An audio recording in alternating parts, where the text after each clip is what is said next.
Good afternoon, everyone, and welcome to Corning Sports Report's live coverage of some Corning Bobcat baseball. We are live on location today here in God's country, beautiful crime-free Corning, Arkansas. It is at Bobcat Field.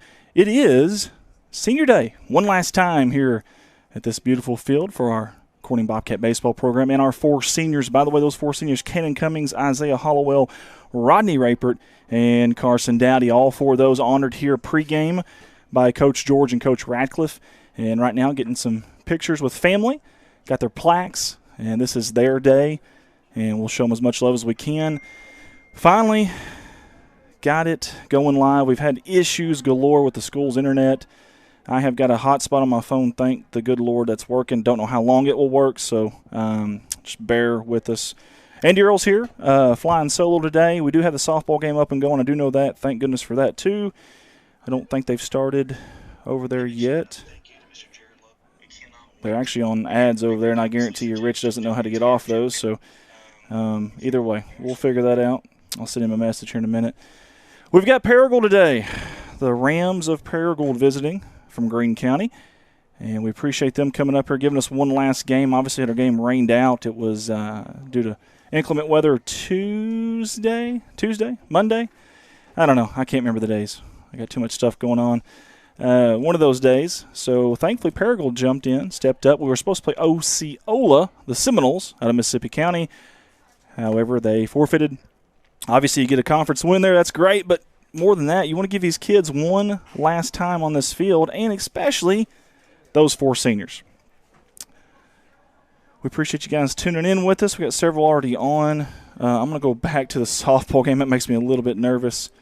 Okay, there they go. They're good. We got Marmaduke and Corning over there. And some of them are saying no sound. I'm going to turn it on and see. No, Rich sounds pretty good there. Got the voice of the Bobcats sounding pretty good there. So, all right. Guys, we're going to bring you some baseball. I need to get you a scoreboard made first. That's the first thing we need to do. We need to get that ready. I will work on that right now. Got some helpers here tonight in the booth. Yeah.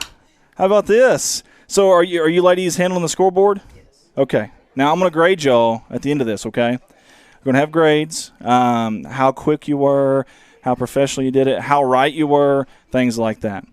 And if there's any bad calls, obviously, from the umpires, any kind of shouting at them, we'll definitely grade that too. So we'll see how passionate you guys are, passionate Bobcat fans here. So, all right, we appreciate little Seelig and little Whitley up here is what I'm going to call them. And we are going to get a scoreboard eventually on here, I promise. It just takes time. Takes time. Something I don't have. All right. Do you ladies want to jump on the headset at some point? I heard two no's. That was, wow, emphatic. Y'all didn't even hesitate. Usually, this is a new spot for me. It's a new spot for you, yeah. Usually in there. But the little girls, they're taking over, so I'm helping. Well, okay, or they got tired of you and they kicked you out. Well, yeah. No, I'm kidding. I'm kidding. Well, we appreciate both y'all helping. I've seen both y'all here just about every home game that I've been here. So thank you, ladies, for always helping out. Seriously, that's awesome stuff. We can't do it without ladies like y'all.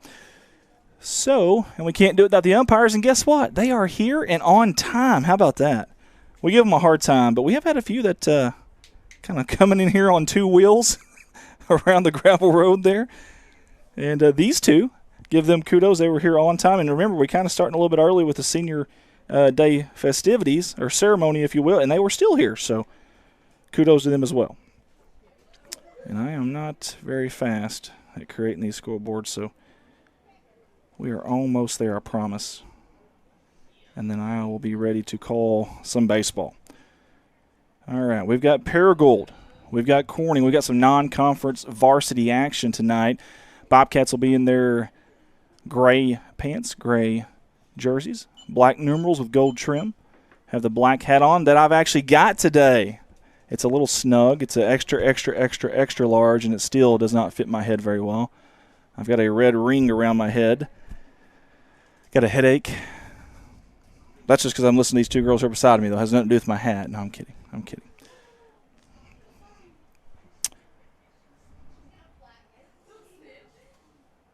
Okay. Make sure we're good here. Yeah, there we go. All right. Sorry, guys, just me flying solo. No way to monitor this as well, so usually I've got a monitor here. This iPad will lie to me sometimes. On the bump today for the Bobcats on Senior Day, it's fittingly a senior. How about that? Cannon Cummings, C-square on the mound, number 7 for Corning. And who's his battery mate? Yet another senior, Rodney Rapert. And we've got all 4 seniors, I believe, out there. Isaiah Hollowell looks like he's at shortstop, and I think Carson Dowdy with the long black hair flying in the wind right now at third base. Of course, Paragould being the visitors, they will be up to bat first at the top of the first. And I've got a lineup card, thank goodness, from their coach. Didn't get his name. Probably should have done that to give him some thank you. But to the head coach there at Paragould, thank you for that. Paragould on the Road Reds with the white numerals. And they've got white pants on, it looks like. Hard to see through the chain link fence. I believe that's white, or maybe a dirty white, or maybe they just didn't wash them this week. Either way, red belt. Beautiful day for some baseball here in God's country. Jan Modisette says, go Bobcats. Rich Martin's watching when he should be working over there right now. Danielle Francis is on. Gloria James. Cena Hatcher. Miranda Smith. Michelle Gibson. Nikki Meredith Stadler. We appreciate you guys tuning in. If you don't mind, share that feed. Tag some folks if you can. Let us know where you're tuning in from and who you're rooting for as well. I know we got some Paragould folks that we're going to tune in today. Sorry, guys, I got you. Got you on just in time. We had all kinds of technical difficulties, and I was up here saying all kinds of things, throwing all kinds of stuff, just throwing a big temper tantrum like I always do, and it seemed to work. It made everything work, so here we are. It does get results. All right, starting off for the Rams. That'll be number 17, and I don't have a number 17. Okay, well, we're off to a great start. Cummings on the mound, we do know that. And Rapert will be his battery mate. Here comes the first pitch on Senior Day 2024. Just a bit outside for ball 1. Very sunny day, and anytime you've got the sun here in the spring in Corning, your right side of your infield, the right side of your outfield is going to have all kinds of trouble on pop-ups. Chopped towards the third baseline, fair past Dowdy. Going around first, but not looking for 2. Picked up by the left fielder, thrown into the cutoff, and that's a leadoff hit for the Rams. And I believe it was Wallace, but he's got a different jersey number, so who knows. If so, Wallace is on first. And now coming up is Huffman. Huffman, the shortstop for the Paragould Rams.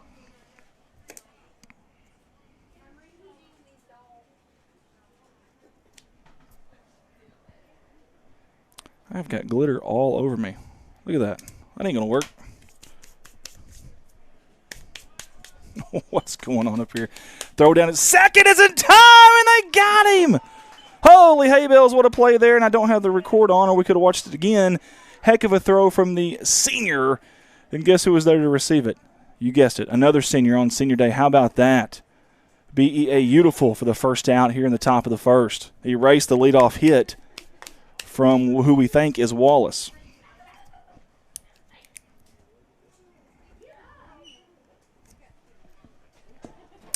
2-0 count to Huffman, righty on righty. Huffman holding that bat down at the bottom of the knob, just a little bit outside there again. When Cummings is missing, it's missing out. A little bit of wind today. Not too bad. I'd say the fans would probably want a little bit more wind if they could. Warm day. That was low and out in the dirt, scooped up by Rapert. That'll be a walk on 4 pitches, and Huffman, your 2-hole batter for the Paragould Rams, at first. Now, I know this kid didn't clean his wash his pants this week, but now maybe he's superstitious. Maybe they've had a good week. This is Earnhardt, a 3-hole hitter. He's also the catcher for Paragould. Cummings will now go out of the stretch. Gives a look over to Huffman. Hard hit out to left center. That's going to be a gapper. That's going to take 2 hops and trickle to the fence. Runner, that's Huffman rounding third. They're going to send him. There's a cutoff. And Earnhardt stands up with a RBI double for Paragould. Hard hit. Pulled it right there in the gap. Ambushed that pitch. And just like that, the Rams are on the board. Now your 4-hole hitter Wynn comes in. He's a lefty. A righty on lefty here. Runner in scoring position. 1 down. Earnhardt at second. Win at the plate high. First pitch. I like this umpire because I can hear his calls. Very vocal. Also uses hands, motions. That's kind of helps y'all too. Yeah. We had one night. I think it was you that were here. We had one night we were really struggling with. Off-speed pitch outside for ball 2. 2-0's the count. Good crowd here today by the Bobcat faithful, especially considering there was a softball game right across the way. Softball playing Marmaduke Day on Senior Day. Outside pitch, try to pull it was Win. That's extremely hard to do. He was wanting to go gap the other way, just like Huffman did earlier. Earnhardt. Doesn't work on those outside pitches. That is a tough pitch to pull right there. 2-1 count, 1 down. In a 1-0 game early on. Curveball didn't have enough curve on it there. And now you got a hitter's count for Win. Win, the first baseman for the Paragould Rams. Lefty, he's about middle of the box there. Outfield, normal depth. Infield, normal depth for the 4-hole hitter. Here's the pitch inside. Chop back foul over to us. That's going to be a full count on Win. We'll see if Cummings can get a good payoff pitch here and get out of this inning. Jacob Cox watching. Danielle Francis, Lynn Veneta. Peggy Cummings says, go Bobcats, with some hearts. The wind, the kick, the delivery. Cummings right over the center of the plate. Chop to Cummings. He comes up, picks it up, throws to the right side of the bag. Smith lost it in the sun, and it's going to be safe at first for Win. And that'll be an infield hit or error, or will it be a transfer rule? What are they going to say? They're saying transfer. It's going to be an out if so.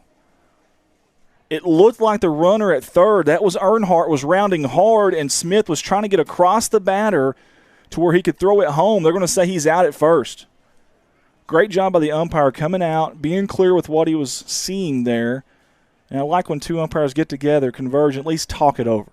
Maybe the calls stay the same, maybe it doesn't, but at least talk over, see what each other saw. I like that there's different angles here. You know, this isn't like professionals when you got 6 or 7 umpires out there. You've got 2 to cover the whole field. First pitch chopped high from Honeycutt. Is it out of play? It just gets out of play off the top of the dugout of the Rams. Down the third baseline. Dowdy was chasing. Ran out of room, ran out of real estate. Dowdy's got some wheels on him for the big fella. 2-7 in gray at third over there. Runner at third, 2 down. Top of the first here at Bobcat Field. Paragould up 1-0. Cummings sets pitch off speed in the dirt outside. Tell you what, Rodney Rapert just saved a run right there. That's an excellent job getting in front of that baseball, especially if it's an off speed in the dirt. It's got so much velocity, so much spin. When it hits that dirt, it's shooting left or right. Great job by Rapert. 1-1 count now. High and outside. Again, we alluded to it earlier. Cummings missing outside with his pitches. Honeycutt, the 5-hole hitter. He is on the bump today for the Rams, so it's pitcher on pitcher here, righty on righty. 2 down. Chop foul right back behind us here, up against the catch fence, the on-deck hitter, who I believe is Watson, will go get that, and he does. It's a very vocal umpire. I like it. Deuce is wild for the Rams. 2 balls, 2 strikes, 2 outs.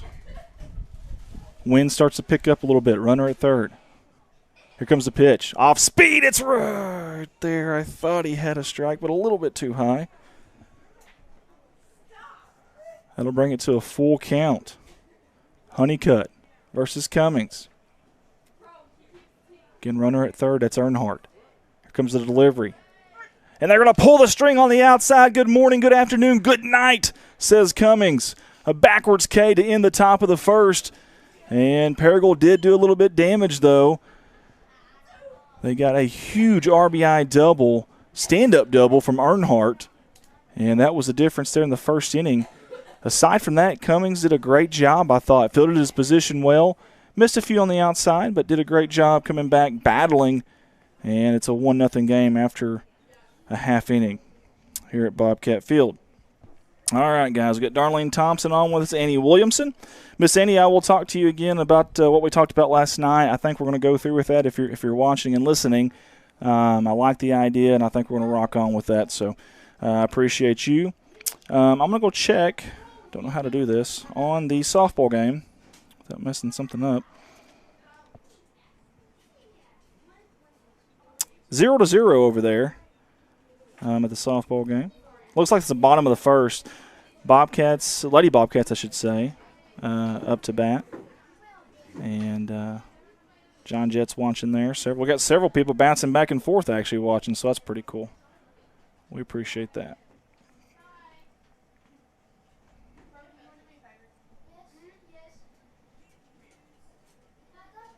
Okay, there we go. Thought I'd messed something up, but I guess we're okay. All right, helping out on the mound here for the Rams is going to be Honeycutt. I don't know who that is helping out behind the mound, behind the plate there, 34. I've got several numbers I don't have, but Coach was nice enough to at least get me the starters, so I appreciate that. Mike Townsend also on with us as well. Appreciate him. Beautiful, beautiful day for some baseball. And starting it off for the Bobcats is going to be senior Cannon Cummings. In your 2-hole will be Seth Smith, the lefty, and then Reed McMasters. So you have 2 lefties there. Starting off the top of the lineup for the Bobcats. Catching there is, I believe, Earnhardt. I thought. Earnhardt had the big, big hit there in the first inning, the RBI double, stand-up double. He made it all the way to third, and they could not advance him with 1 out. Great job by Cummings settling down, settling in, and getting out of that inning. Beautiful field out here. I love the numbers painted right behind the home circle of the seniors and also the Bobcat logo as well. Appreciate Coach George and Coach Radcliffe for doing that for these kids. I know they love that too. I know at softball saw that too earlier. We obviously streaming that as well, and Coach Songer and Coach Daniels got that out there for the girls too. They got a Bobcat behind the pitcher's mound. They got the numbers behind home plate, so pretty neat. We'll see the arm from Earnhardt. Looks pretty good. Good scoop out there. He's kind of shaking that arm off a little bit.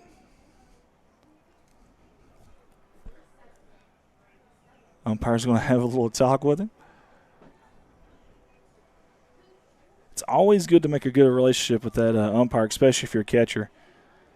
I told my son that. He's 12 years old, and he started catching this year. And next thing I know, he bought a sticker to put on the back of his helmet that says, "I love umpires." What a big suck-up. That's what I told him anyways. But if it works, it works. Billy Joel Sill tuned in with us. Trevor Barajas tunes in. Here comes a first pitch off-speed, chopped foul off the end of the bat, right back behind us. Earnhardt was looking for it, but it did clear the catch fence. We've got a very tall catch fence, too. It actually goes, I don't know, probably 12, 15 foot high all the way to the dugout. That's very rare, especially in our area. Usually down the line there before the dugout, it's probably 5 foot or maybe off the plate. Sounded like it was off his foot. Fouled away to the right side for strike 1. Paragould brought a few parents up here to watch the game today. Of course, these early games are really, really tough when it's on the road. That was almost a cutter or a split ball right there. Coming back into the hitter. I thought the catcher was calling the pitches, but it looks like that is not the case. He is getting something, either a signal or a number from Coach, and then going at it. Low in the dirt, swung through and missed by Seth Smith.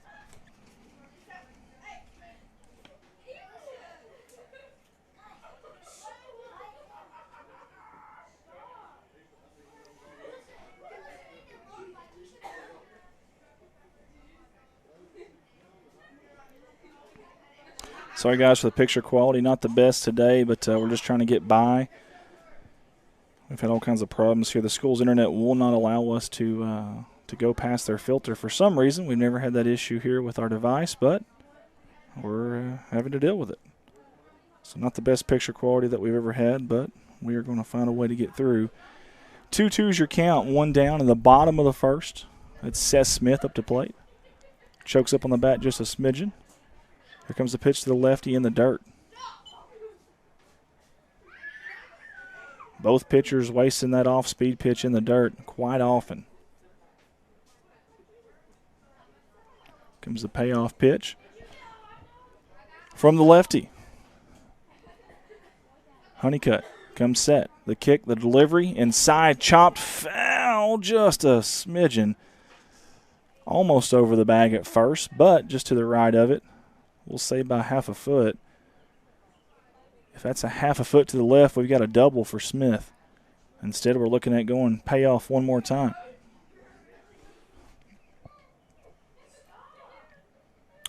Smith making him work here, though. He got down to the count early on, and he's battling back. The kick, the pitch, right up the middle. Smith with a base hit. I mean, right back at him. Hot off the bat, and that'll be a single by 12 gauge. Here comes Reed McMasters to the plate. Another lefty for the Bobcats. I like the back-to-back lefties. We'll see if Seth Smith is looking to get aggressive here on the base paths. Reedy Mack with those long arms. Boy, if he can get extended right here on a fastball, let that thing fly out there in that right center gap. That could probably score Smith from first. Smith about a 5-foot lead over. Swings through an off speed, does McMasters for strike one. So tough when you're on first base and you're dealing against a lefty.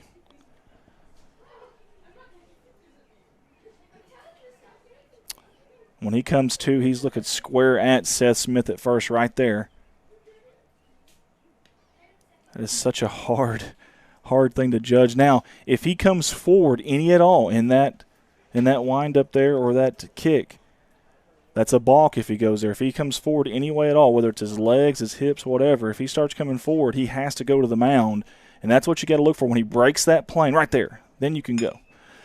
Swung out, hit, just barely got a piece of it. McMasters pokes it out to center for a base hit. I don't even know how he reached that one. Those long arms of Reedy Mack got a hold of it, and just enough of it. He kind of muscled that one over the second baseman's head. And we've got back-to-back hits for the Bobcats. Got a little something brewing here for the black and gold in the bottom half of the first. As we got Cole Kemp, righty up. Honeycutt handled the first righty. The next two lefties he has not. Both got on base with a single. And we'll see what Cole Kemp can do. Cole, a righty with an open stance. Swings at the first one out low. Chops it foul over the Bobcat dugout and out of play. I tell you, I will say this about Honeycutt. He is pitching ahead of the count on just about every batter. That first pitch, he is attacking them.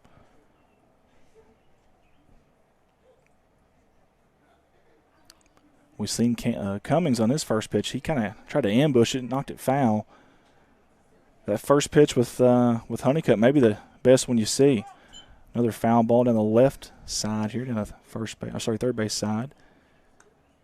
Coach George tried a little harder on that one. Didn't have a play on it, but I like the effort. Pants all the way down here for Cole Kemp. White bat and gloves. He's got the green grip on the bat, the bronze-colored bat. Here comes the pitch outside for a ball. Boy, when he does it, I'm thinking he's calling strike every time. Monica Lynn watching. Wanda Rourke watching from home says, go Bobcats. Lindsey Keck's on with us. Billy Joe Sill watching from Harrisburg during a rain delay. How about that? Appreciate you tuning in, Billy Joe. Good luck to you guys over there at Harrisburg. Oh, it's a tough team.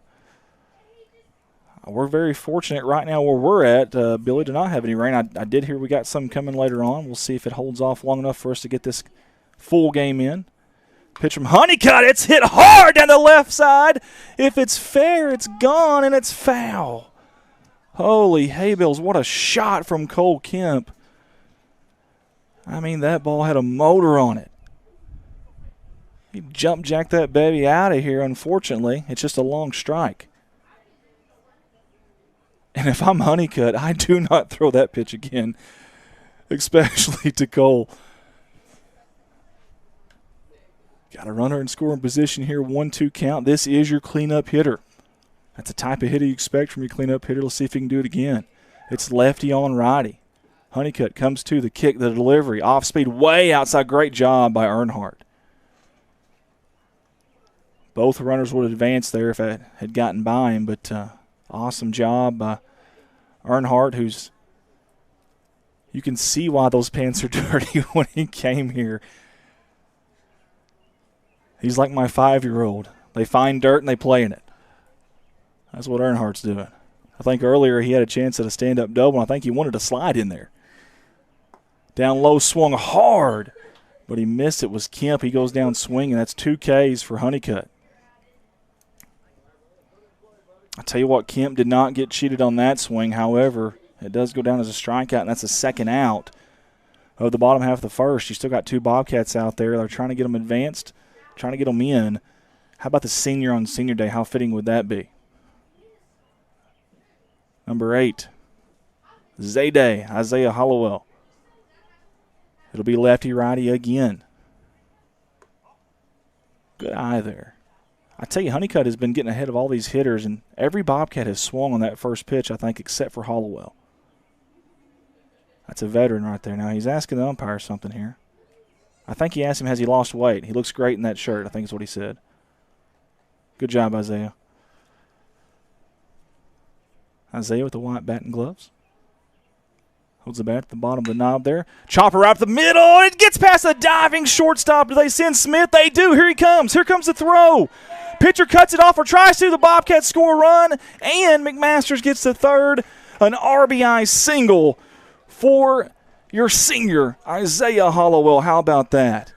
Just enough oomph to get out of the infield into the outfield. Awesome effort there, and I believe it was Huffman, but he just couldn't get there. That one huffed and puffed, got right past him for a base hit. Good job by McMasters as well.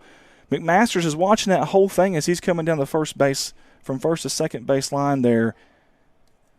He's hustling as hard as he can. You want to dive into second there in case he does get that, but if it gets past him, you got to stay up and round that base, and he does. Awesome base running there.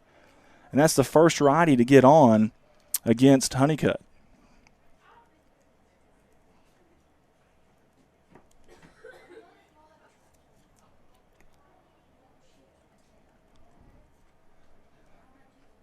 First pitch is a ball. Another senior, Rodney Rapert. Slightly open stance. Looks like Craig Counsell back in the days. Some of you guys my age will remember that. Kind of arches the back a little bit. He wears the pants all the way down. He's got the sliding mitt in the back pocket. Black wristbands. Waves the bat over his shoulders. Here comes Honeycutt down low. Hit hard down the third base line. Is it fair or foul? It is foul by inches. Holy hay bells, that would have been great. Well-placed hit, but just a smidgen foul. I tell you, Corning has been very unfortunate with some of these hits. I know Seth Smith had one that was just foul. Cole Kemp had a home run that was just foul. And now Rapert. What would have been another double, just foul. Game of baseball, it is a game of inches sometimes. Here comes Honeycutt. Isaiah got a great jump, and he's going to be at second uncontested. How about the senior with a lefty? The lefty out of a stretch, and you're at first. That's impressive right there. He got a heck of a jump on Honeycutt. There's a couple ways to look at that, though. Honeycutt said, hey, we got 2 outs. I'm just worried about the batter here. However, a hit in the outfield now scores 2. Strike or ball? Okay. Sorry, the umpire is. I thought I heard something different there. Okay. I have awful hearing, so that's what it is. At least that's what my wife tells me, anyways. Full count. 2 outs, 2 runners on. Here's the payoff pitch from Honeycutt. Down low, swung through was Rapert. Catcher drops it. Earnhardt picks it up and throws down the first base line in time to retire Rapert. However, the damage is done. We've got a tie ball game thanks to an RBI single from Isaiah Hollowell. And how about Honeycutt there? 3 strikeouts in the inning. That's pretty impressive. Very impressive from Honeycutt. Appreciate Billy Joe Seal for tuning in with us, coaching Piggott. Oh, we got a baby. Look at the baby. Yeah. Mr. Dowdy holding that one, rocking it. I think he was singing Journey to the little baby. Pretty sure I heard that. Yeah. Faithfully. That's what it was. Yeah. Jessica Dunning on with us, living. Dalton Reed tuning in with us. My buddy Dalton. Hope you're doing well, Dalton. Mike Malone as well. Let's go check on some softball if I don't screw something up here. See how our Lady Bobcats are doing over there. Over yonder, I should say. It's the second inning, no score with Marmaduke. And looks like the Bobcats are up to bat, so that'll be the bottom of the second. They're going to play a doubleheader over there today, I heard. Bobcats are threatening here. They got some runners on. Don't know the outs, but appreciate our guys for getting that game in as well. I went and got them set up, and we did the senior day ceremony over there, and I hustled back as quick as I could. I did record the senior day ceremony here, and I will upload that later for all the fans. We'll upload that on our Facebook page, may even make a YouTube video out of it and upload it there as well. I'm trying to see who is playing right field today. Is that Ty Price? Is that Ty Price out in right? Yes. Yes, okay. Y'all were laughing. Y'all were laughing at me, weren't you? No. That's what it is, yeah. We're just making jokes. I must smell a little bit rough today is what it is. This girl's over here. Y'all been doing what now? Holding farm animals. Holding farm animals. Well, it's for, You know, if it's not your property, you can't just jump fences and do that, right? it's for testing boot camp. Testing boot camp? Yeah, they're doing like a barnyard theme, and so they brought in Cool. some chickens to. Oh, wow. So it was like a petting zoo basically. Did y'all chase any chickens? No, but I chased a goat. How'd that go? I caught it. You caught it. I was in the bathroom and it ran. Here we are in the second inning. How about that? Chasing a goat. And up first is Watson. He's going to foul that one off. Cummings was able to get Honeycutt out in that top of the first. They had a runner at third. I believe it was Earnhardt. And got out of that inning. So now Watson, the 6-hole hitter, is up first. Your left fielder for the Paragould Rams. Swings through that one. And just like that, Cannon ahead of the hitter. How about this? 0-2. Now you've got all kinds of options. Obviously nobody on, so you can bury one in the dirt. You can come fastball high. He's been going in. Maybe go something outside. Change the eye level. We'll see what Cannon decides to do here. Off speed in the dirt, and he got him. Good job there by Cummings. That's a beautiful pitch. That's the put-down pitch there. Let's sit him down, if you will. Take a seat, young man. We got Luke. Luke, the third baseman for the Rams, the righty. Barehanded, how about this? I like that. Painting the outside corners, Cummings. Respect the barehanded bombers, man. Love it. That was me back in the day. I had no style. I wasn't cool, so I didn't have any gloves or, I don't know, those, what is it, sleeves? Is that what they're called? The sleeves? Do y'all wear sleeves ever? No? Okay. The sleeves, the jewelry. This was me back in the day, except he's probably a lot more athletic than I was. 0-2 count. Kennan through the windup. Here comes the pitch. Outside. Rodney Rainford tried to frame it. I love it. I love the effort there from Rodney. He did everything he could to help the pitcher out. 1-2 count, one down. This is the top half of your second inning here at Bobcat Field. Off speed outside. Did he get a piece of it? They're going to say strikeout. However, the ball gets away. First base is not occupied, and he's going to advance. How about that?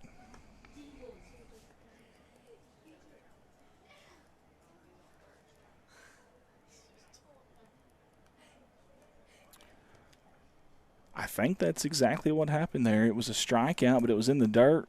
Raypert couldn't quite handle it, and advancing was Luke. So Luke will be at first here with one out, and this brings up Anderson, the right fielder for the Rams, and he's also barehanded. How about this? These guys at the bottom lineup, they've kind of formed a group here. Barrage of barehanded hitters here, and I love it. He's got his black Under Armour cleats. He's waving that bat back and forth. Here comes the pitch from Cummings. 1-0, chopped foul over the right side, over the dugout, I believe, of the Bobcats. It'll be a 1-1 count. Man, we got a lot of voices over there. How many helpers do we have over there? How many of there are you? 3, 4? How many helpers over there? 5? Holy hay bells! Wow. Do you see what happens when you leave? They've got to get like a plethora of people just to be able to run that thing. That's what it is. 1-2 count, one down. Again, this is Anderson, 8-hole hitter for the Rams. Cummings high and outside. Well, I'll tell you, Rayford thought about throwing down to first. Luke got a little bit farther out there than he wanted to. He's had 1 foot in the grass, 1 foot in the dirt. But he darted back. Got about a 5-foot lead on first base over there. Not looking to run inside, and Anderson's going to wear it off the left shoulder. That one hurt me just watching it. That pitch tailed back in, and nothing Anderson could do there. It wasn't one of those things where he leaned into it. He didn't want to do that. It just hit him. Gilkinson or Gilker? What do y'all think that is? Gilkinson or Gilkerson? Gilkin? Gilkinson. Okay. To the Gilkinson family or Gilkerson family, I apologize for butchering this name. I can't quite read the handwriting, so I think it's an N. I think it's Gilkinson. I hope. Either way. Strike 2, just like that. Cummings ahead of the count to yet another barehanded. I'm telling you, the bottom of this lineup, man, it's barehanded or nothing. I like it. And it's worked. Just so happens 2 barehanded hitters are on base right now. Low one outside. Tried to waste one there. Get ahead of the count. I don't mind that. I tell you, a pitch that's really hard to lay off is that high fastball, especially on an 0-2 count. Get those eyes real big. Outside. Now we're going to have a 2-2 count. Gilkinson working it. Tell you what, Anderson has got a huge lead. They're not holding him over there, but a huge lead at first right now. Here comes the pitch right down the middle, chop foul down the left side. The on-deck hitter will barehand that one. I shouldn't say barehand. He's got batting gloves on, but either way. Center field is really in. Left field is really in. And I can't see right field from here, but outfield plays very shallow here. Strike 3, a backwards K.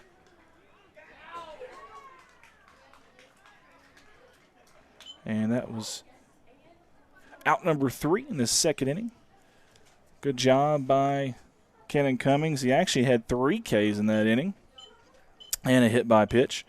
And we'll take you to the bottom of the second inning with the game tied. Paragould 1, Corning 1. Amanda Goff on with us. Nikki Stadler's also watching. Danielle Sherd, Greg Cates, Melinda Hovis. Thank you, guys. Miranda Smith, and I've got all kinds of glitter. I cannot get this glitter off me. This pin right here. I don't know if you can see that. It is very interesting. It is peeling really, really bad, and I got it all over me. Trying to see. Here we go. Trying to check on our softball game. See if we got a score yet over there. 5-0 Marmaduke. That's not what we wanted to see. Oh, no. I think it's 5-0 Corning, but Townsend has the wrong score. So here's what I'll do. I don't want to mess up my hotspot, so here's what I'm going to do. I'm going to take this. I'm going to try to message. Actually, let's do it right here.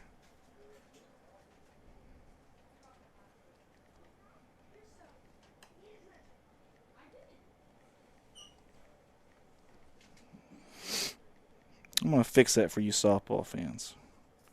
Right meow. There we go. Getting things done. How about that? What are y'all eating? That smells... It's popcorn. Okay. I knew it smelled good. Freshly cooked. What all do we have back here? We have hot dogs, popcorn, sausage and cheese, nachos, candy. Gotcha. Tons of different beverages. Well, good.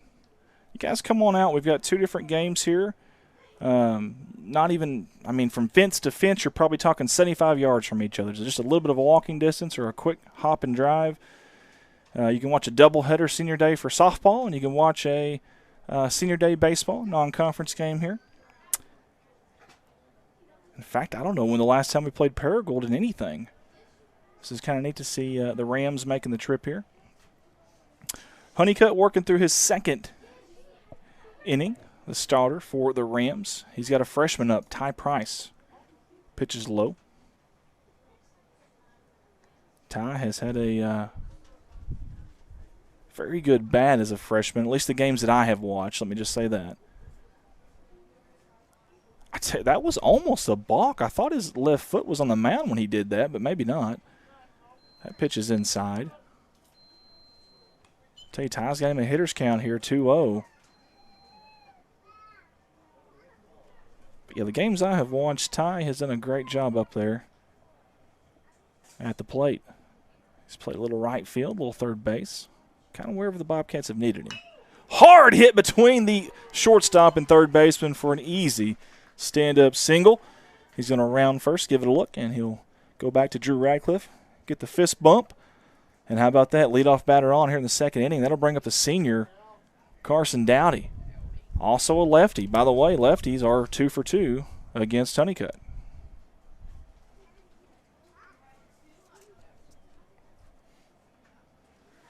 Dowdy got honored pregame, the senior ceremony, with the other 3 seniors as well.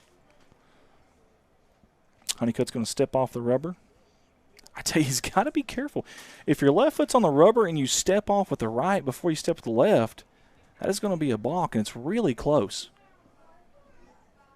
We'll see the kind of lead Price gets over there. Not much of one. Dowdy's trying to pull that pitch. It was outside.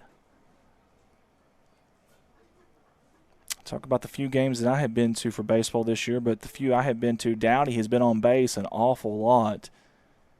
We joked in the pregame about the occasional legging out a double. Well, that is true. I've been here and he's legged out a few of them. He's going to chop that one foul over near the left side. That hit a vehicle. Whose vehicle is that? That's a police officer. Okay, well, our police explorer just got smacked by baseball. John Jett says, thanks for streaming. No, John, thank you for tuning in. We appreciate that, buddy. No, thank you. Normal depth for the infielders. Center fielder plays to the right. So does the left fielder. I tell you, there's a lot of room out in left field. That's hard to do, obviously, go opposite field, but especially at this level. Off speed, low. No, they're going to say a strike. How about that? Off speed, pull the string. That's a backwards K for Honeycutt. Honeycutt's got 4 strikeouts through 8 batters. Here comes the 9-hole hitter, the freshman, Brady Russum. I like little Brady. Call him Scrappy Doo. He may be small in stature, but he's got a lot of fight in him. Got his black batting gloves on, the open stance. Chops that one foul straight back.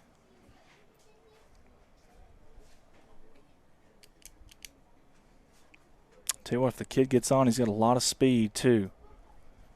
In fact, Ty Price at first better have his wheels going if Brady gets a hold of one. 0-1 count. 1 down. Price goes back. They give him a little bit of a look there. Bottom of the second. Now they're going to throw over there. Again, very difficult. If you've never played baseball or softball and had a lefty at the mound and getting on first, it's just a different animal. Honeycutt to the mound. Hard hit by Russum. It's a base hit. Another single. And both freshmen get on with singles here in the second, and 2 on for the Bobcats with 1 out. We'll go back to the top of the order here on senior day, and it'll be a senior, Kenan Cummings. This will be his second look at the pitcher, Honeycutt.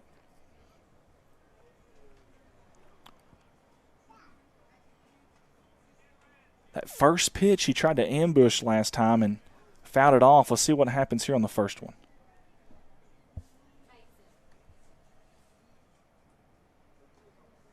Down low in the dirt. Price thought about it. He hesitates. Oh, he's in trouble now. No, he's not. How about that? No throwdown. I'm shocked Earnhardt didn't let that one rip. I tell you, twice, 2 different times there, Price went full speed and put on the parachute, the old e-brake, if you will. I'm surprised he didn't fall down. There's a strike on the pitch. Here comes the second one. Chop foul over towards Coach. George almost makes the leaning bare hand stop, but just out of his reach. And just like that, Honeycutt ahead 0-2. One out here in the bottom of the second. 2 runners on for the Bobcats. Top of the order, though. Cummings struck out looking in the first inning, his first at bat. Here comes the pitch from Honeycutt. Outside. Ooh, I think Cummings thought he got him there. He was definitely leaning on that one. And they play him extremely pull side. Look at the center fielder. He is literally in left center right now. There's a massive gap in center, right center for Cummings. Swung through and missed. Great job by Honeycutt. That's 2 down in the second. Seth Smith coming up. Smith got the first Bobcat hit of the day. Had a single in that first inning. He's got 2 on here. Open stance. He's about in the middle of the box. Doesn't crowd the plate. Holds the bat at the bottom. Bottom hand just a little bit on that barrel. Low pitch. Good job by the catcher there. Smothered it, kept it in front of him. I tell you, Ty Price is not the fastest kid on the team, but he's a good base runner. You can tell as soon as that ball hit the dirt, he started to take off.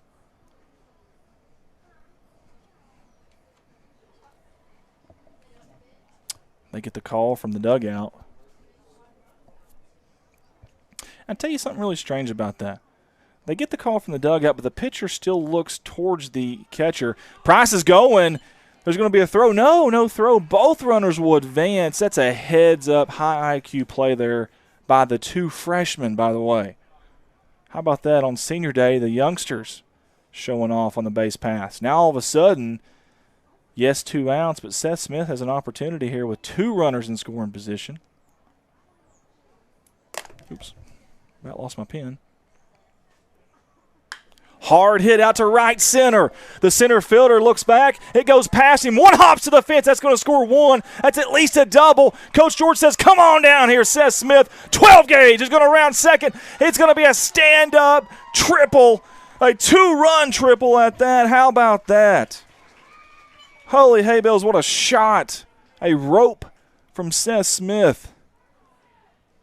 Well, the lefty sent that one for a ride. I knew when the center fielder, he looked up and then looked at the fence, I knew that was trouble. 1 hop the fence. I tell you what, you get a day with some wind behind you here, and we know where that wind comes from, out of the west. I tell you what, that thing might have been gone. Not a whole lot of wind today, though. But that's okay. We'll take a 2-run triple. And don't forget, Reed McMasters also had a single in that first inning. We still got a guy out there at third base, 90 feet away. It'd be nice to get that one in, too. How about a little 2-out rally for the Bobcats? The first pitch was in for a ball. Honeycutt. Off speed. Popped up. Left center. It's going to drop right in front of the center fielder. I thought he had a play on it, and evidently not. Great job. And I tell you what, McMasters is 2 for 2 with 2 singles.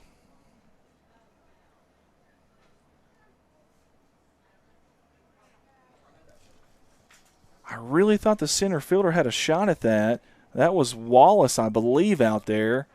Now, they did have him shaded a little bit, but still, maybe the sun got in his eyes. Keep in mind, the dimensions of this field and the way it's laid out, boy, you get in an afternoon game, that outfield on the center to right side has all kinds of trouble. Cole Kemp is up to bat, and I tell you, Cole did go down on strikes, but I tell you what, he was up there hacking away. In fact, one of his foul balls either hit the top of the fence or went over it, and I mean it was just foul early on. 1-0 count. McMasters on first. Strike, ooh, late strike count there, or call I should say. That'll make the count 1-1 on Cole. Cole, the righty. Implant from Van Buren. He wants timeout. Umpire's going to give it to him. Yeah, it's so strange that they're getting a call from the dugout, but he's still looking to the catcher. Now, I don't see any signals from the catcher, though, as they check on McMasters.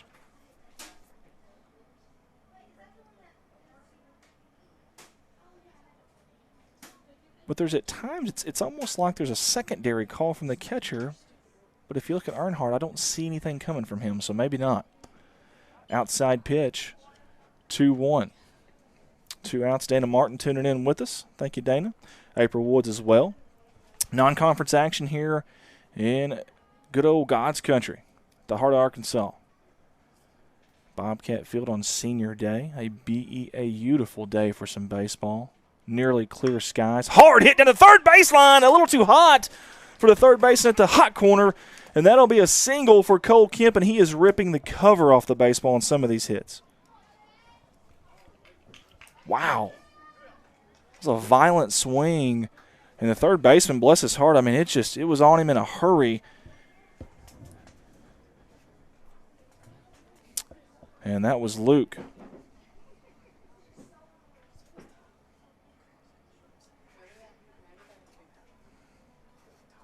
Going to step off as Honeycutt.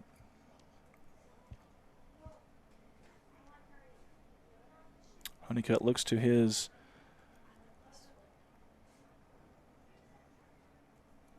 numbers, his letters, whatever the signal is that they have on the armband there. Remember, McMaster's at second. Cole Kemp is getting an astronomical lead at first.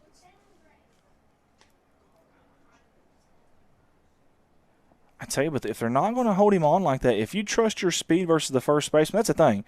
It's nothing to do with the pitcher. It's nothing to do with the catcher. They've got to have someone to throw it to. And if that first baseman's a good ways off and you trust your speed against him, it'd take an absolute perfect throw and perfect timing to get you. I don't blame him. Chop foul up to the pitcher. Honeycutt gloves it. Left hands across the first base in time for out number 3. We've played 2 innings of baseball here in God's country. Bobcats 3, Rams 1. And while we are waiting for the next top of the inning, I'm going to go to the softball game and see if we can figure out what is going on over there.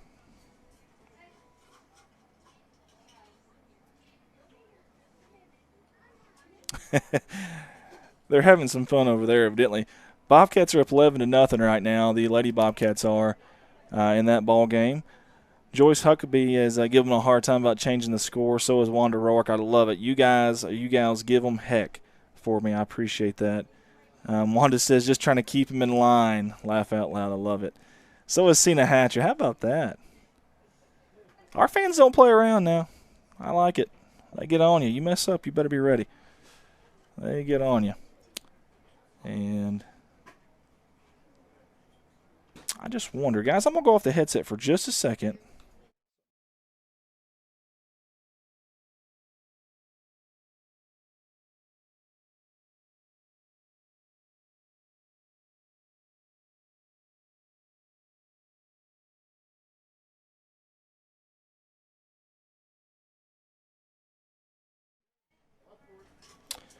All right, guys, I apologize. I'm going to have to go off the headset. I'm going to have to run over to the softball field and fix the cameras over there for these guys. I apologize. So there won't be any audio unless you gals want to take over. Do y'all want to take over? You want to save the day?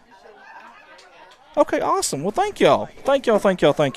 I got 2 headsets. Oops, that table's coming at me. I'm going to give this one to you. There you are. Thank you. All right, and then I'm going to undo this one. I'm going to eventually get this to you. One of these days, maybe. Holy crap, that cord is long. Are you okay with that cord going over you like that? Oh, yeah, it's fine. There you go. All right, young lady, make sure those microphones are to your mouth there. Okay. All right. You gals should both be on right now. Alrighty. If you need a pen to do anything, you need to watch. All right, I'll be right back. All right, we got number 17 with a foul ball. Did you get that one? Is that 17? No. Yes, 17. Okay, Wallace. Okay, Wallace just hit a foul. All right, thank you, ladies. I'll be back, I promise. Cannon with a good pitch.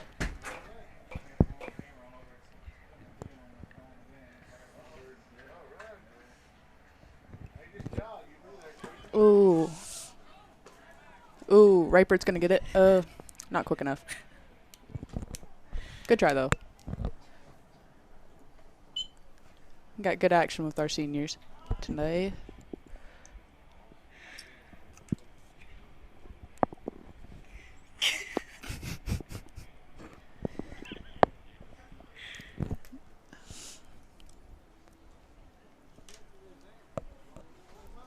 We got number 7 up to bat, Huffman.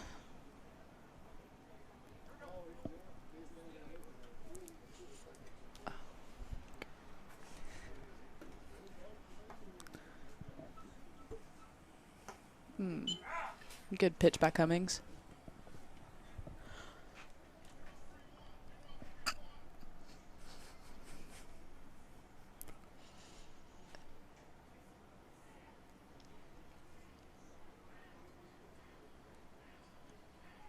Oh, Cannon's going to try to get Wallace. Not quite. Wallace is still on first. Huffman up to bat with 1 strike.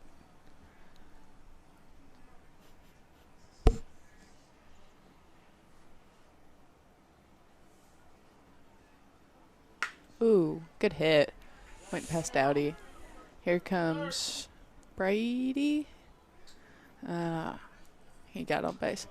We've got Wallace on second, Huffman on first, and Earnhardt up to bat with 0 outs.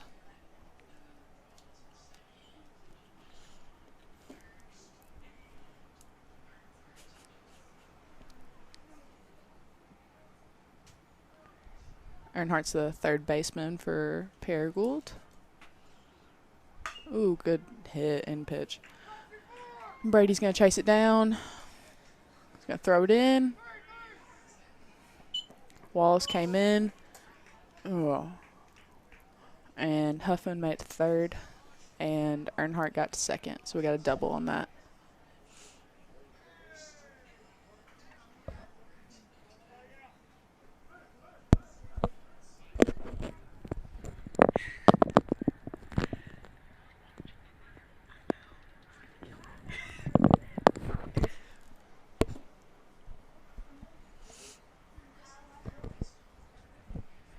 All right, we got Wynn up to bat. He is the shortstop, I believe. He's a lefty. He tried to bunt it, but it was a ball, so that did not work.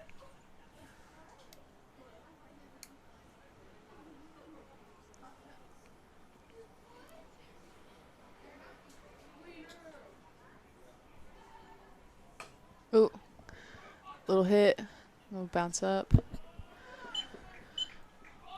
Huffman made it in, and Wynn got a base hit.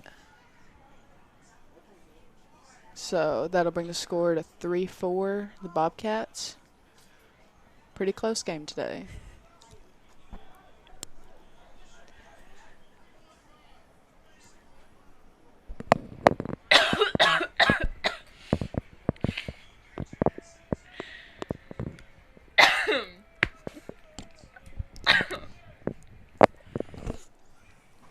Oh. And Wynn is going to run to second. And he made it. Oh. Here comes Andy, our savior. Thank goodness. Thank you.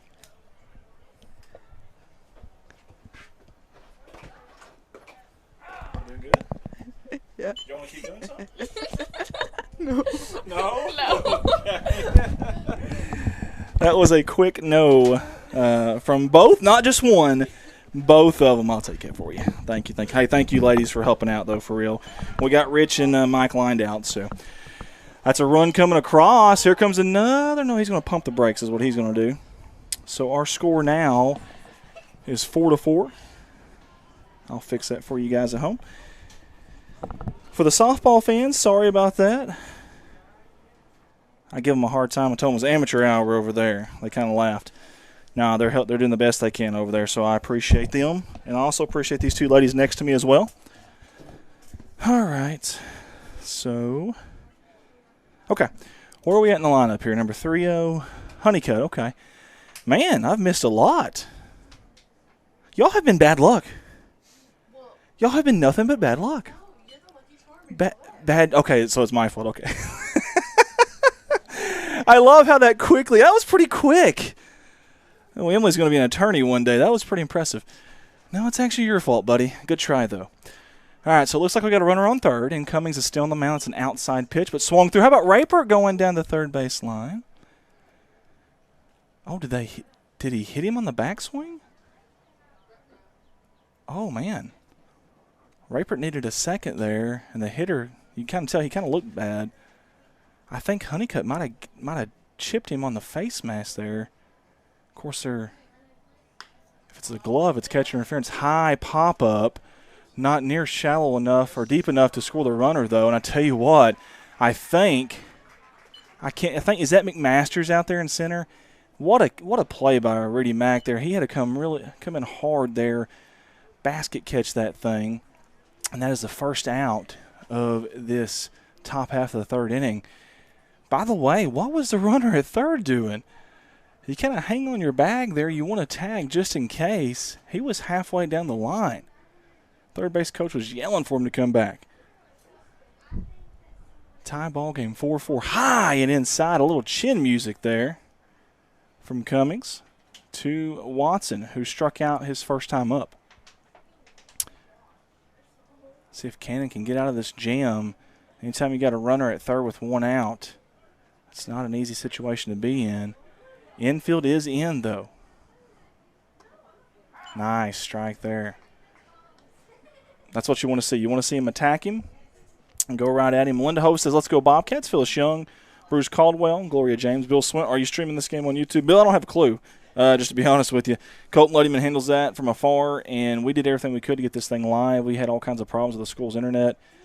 I couldn't tell you, to be honest with you. If it's not, I will screen record and upload later. Of course, it never gets deleted on Facebook. It's on demand there 24/7, but I'll also get it on YouTube as well for you guys if for some reason we're not. I know we talked about doing anything we could. There's a filter system here with the high school's internet, and sometimes it hits us, very rarely, but when it does, it causes all kinds of chaos. And then when you got two streams and you're the only one here doing all of the tech part of it, setting up, it's not easy. But somehow we got the game in time. That was a miracle in itself. And we got the softball game in time. Another miracle. And we're also live today for Jace Couch. I want to give a shout out to Jace Couch real quick. Furthering his basketball prowess. I know he's excited about that, going to SEMO Prep. And the throw down at third is awful close. Holy hay bales. They almost caught him napping. What a great throw there from Rodney Raper, and a great idea. That was high IQ from your senior behind the plate. He didn't get him, but gosh darn, that was so close. He had his back turned. He was walking back to third, and Raper outgunned him down there. One out. We're going to have a meeting on the mound to the right of the mound. Coach George in the infield comes in. You've got, I believe, Watson on first. And Watson, don't know if he would be a candidate to try to steal here. And then you got to make the decision, do you make that throw or not? Not sure who's on third. Don't know what kind of wheels we got there, if that's a speedster or not. But I'm trying to look. I think it's 16. If so, that is Win on third. I think that kid can get up and scoot. So it's a dangerous throw. Your infielders, especially Isaiah Hollowell, especially Cole Kemp, they've got to understand that there's a runner on third. If we're throwing down, you've got to be ready. If it was 2 outs, it'd be one thing, but you've got 1 out here. Runners on the corners. 1 down, top of the third, 4-4 ball game. Cummings, a senior on senior day, on the bump. Comes 2 out of the stretch, looking for a bunt. Oh, man. Last second. Luke it's almost like he darted left. And when he did, his body did that, his head did that. And, of course, when your body and head go one way, so do your hands. So many kids try to attack that on the bunt. You almost want to catch it. It sounds weird, but you want to catch that thing. And the last thing you want to do is get that barrel, the end of that barrel down, and that's what he did there. That last second jolt is what got him. Now it's 0-1. What do they do here? They're going to bunt as well. Right back to the pitcher. Cummings goes to first, and that's going to score a run. Did they get him at first? They did. However, the damage is done. A little suicide squeeze, if you will, and it worked for the Rams. Paragould up 5-4.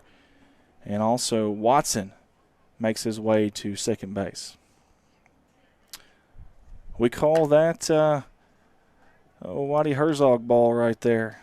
The great Cardinals manager that passed away, I believe it was yesterday. He liked to play that small ball.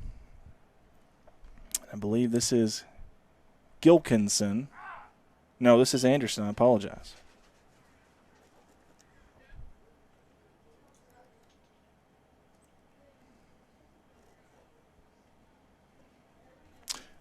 Anderson at the bat. Good backhand by Rapert. 1-1 count. 2 down. Still got a 1-run game. It's been back and forth here early on. This could end up being one of those games. Whoever's got the last at bat's going to win it. And luckily, when you're the home team, you do. Chopped hard foul down the right side. Late on the swing, but he did make contact. 1-2. Rams down to their last strike here in the third inning. They do have Watson, I apologize. Anderson's up to bat. Watson at second right now. Watson got on with a walk. Cummings out of the stretch.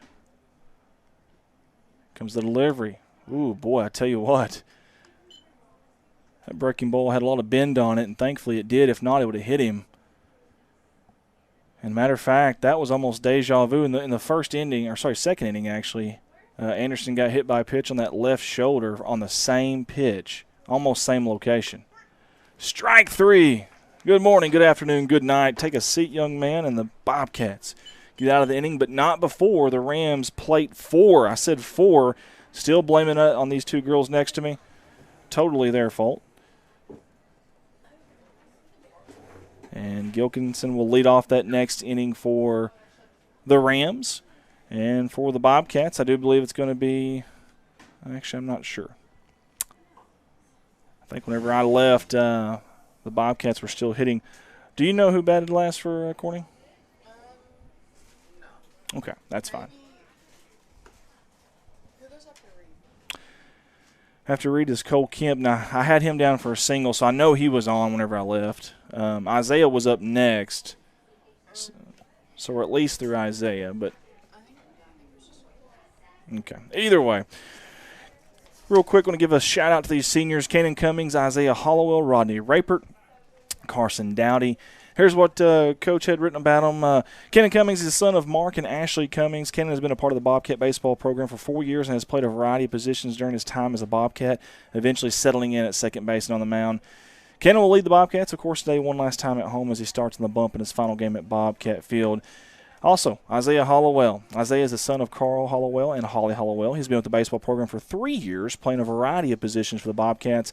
Isaiah has been a leader in the dugout and on the field with his positive attitude and encouragement of his teammates. That's 2 of your 4 seniors. Going down the line, one more here. Rodney Rapert is the son of Erica Rapert. Rodney found his place behind home plate early on, has served as a full-time catcher for all 4 years that he has played for the Bobcats. Rodney's determination has fueled him as a wall behind the plate throughout his high school career. And finally, Carson Dowdy is the son of Michael and Jamie Dowdy.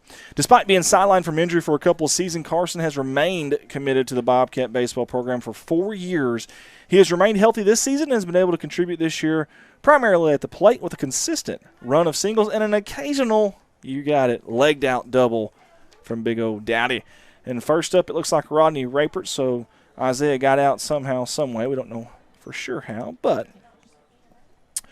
Rapert is up to the plate, the senior on senior day. Good crowd today. And by the way, I went over to the softball field to kind of help out with the stream there, and a good crowd over there as well. As Rapert fouls this one back towards the fence on the right side. Good crowd at both sides. Love the Bobcat faithful, the black and gold fans. I tell you, they always support their hometown Bobcats no matter what sport it is, no matter what event it is. And we love to see that. I know that fuels the kids out there. Again, Honeycutt's he's got to be careful on that mound. When you get on that rubber, You start moving that way and then backing back off without taking your back foot off, that's going to be a balk. 1-1 count. He goes to find that rag that he left out in the grass. Umpire made him take that off very early on in the first inning. Leadoff batter here in the third. Rapert, the catcher, high and tight. Honeycutt, he threw that one so hard he threw his hat off there. How about that? You don't see that very often. He's got a head full of hair. You think that would have kept it on there. Keeps the flat bill like most of your baseball players will. Every once in a while you'll see one bend the bill a little bit, but most of them are going to have the flat bill look, especially the pitchers. 2-1 count. High and outside. It's going to be a hitter's count here for the senior Rapert. I'm going to tell you something. He gets around on one. He can definitely send it a good ways. Outfield plays into pull. Center's out in left center. Right fielder plays a normal depth, which is just so strange to me. They have a big gap in right center. I think I would want a big gap in right field than right center, but either way. Rapert rests the bat on his shoulders. Outside pitch for ball 4. He'll take his base. Leadoff runner on. That's what you want to see. And Rapert has deceptive speed. Remember, he played a little linebacker in football, and he can move now side to side. Let's see if they get him a pinch runner. He would be the tying run, and they are. Usually the catcher gets a pinch runner, and they're going to bring their runner. I believe that's Connor LeGrand. Is that right? Okay. Connor LeGrand. I'm getting old, gals. I can't see down that far. I just seen the hair waving. I figured that was him. Connor LeGrand's going to be at first, and he does have some wheels. We'll see if they decide to maybe a little hit and run here with Price. They're going to throw at him for sure. I don't know that you want to take the bat out of Price's hand. I know it's the tying run here. I don't think you want to bunt him over with Price at bat, but we'll see what Coach George decides to do. A lot of options here, and this is one of those times I'd hate to be a coach. And sometimes you have a check on the first baseman, and what you're doing there is you're not really worried about the first base or the guy on first necessarily, is you're worried about what the hitter's doing. If he shows bunt whenever you do that, then you know what's going on there. So a lot of times these coaches will call for that pickoff 1 or 2 times just to see if the batter will kind of show his cards. Ty's swinging away the whole time. They're going to check on him at first. Dangerous. It gets by him. LeGrand gets up out of the dirt. He's got 2, maybe 3. We'll see what they decided to do. They're going to send him to 3. Here comes the relay, and it's not going to be in time. Standing up at third is LeGrand. Holy hay bells, that was a big, big play. I like the idea from Earnhardt, but boy, if you're going to get that thing, you've got to get it. Keep in mind they've been shifting the outfielders, too, on these righties. So your right fielder is further away from that ball if it does get away, and it did. The infield plays a normal depth, maybe a little deep up the middle, but outfield still playing to pull, especially at center. 0-1 count. Chopped foul. I think that might have went off his shoe, off his left cleat. He doesn't seem to be hobbling or nursing it any. I guess he's okay. 0-2 count on Ty Price. He's got a runner at third. He's got to protect the plate here. Honeycutt's got a dangerous-looking breaking ball, but now if you bounce it in the dirt and it gets by Earnhardt, that could be a run.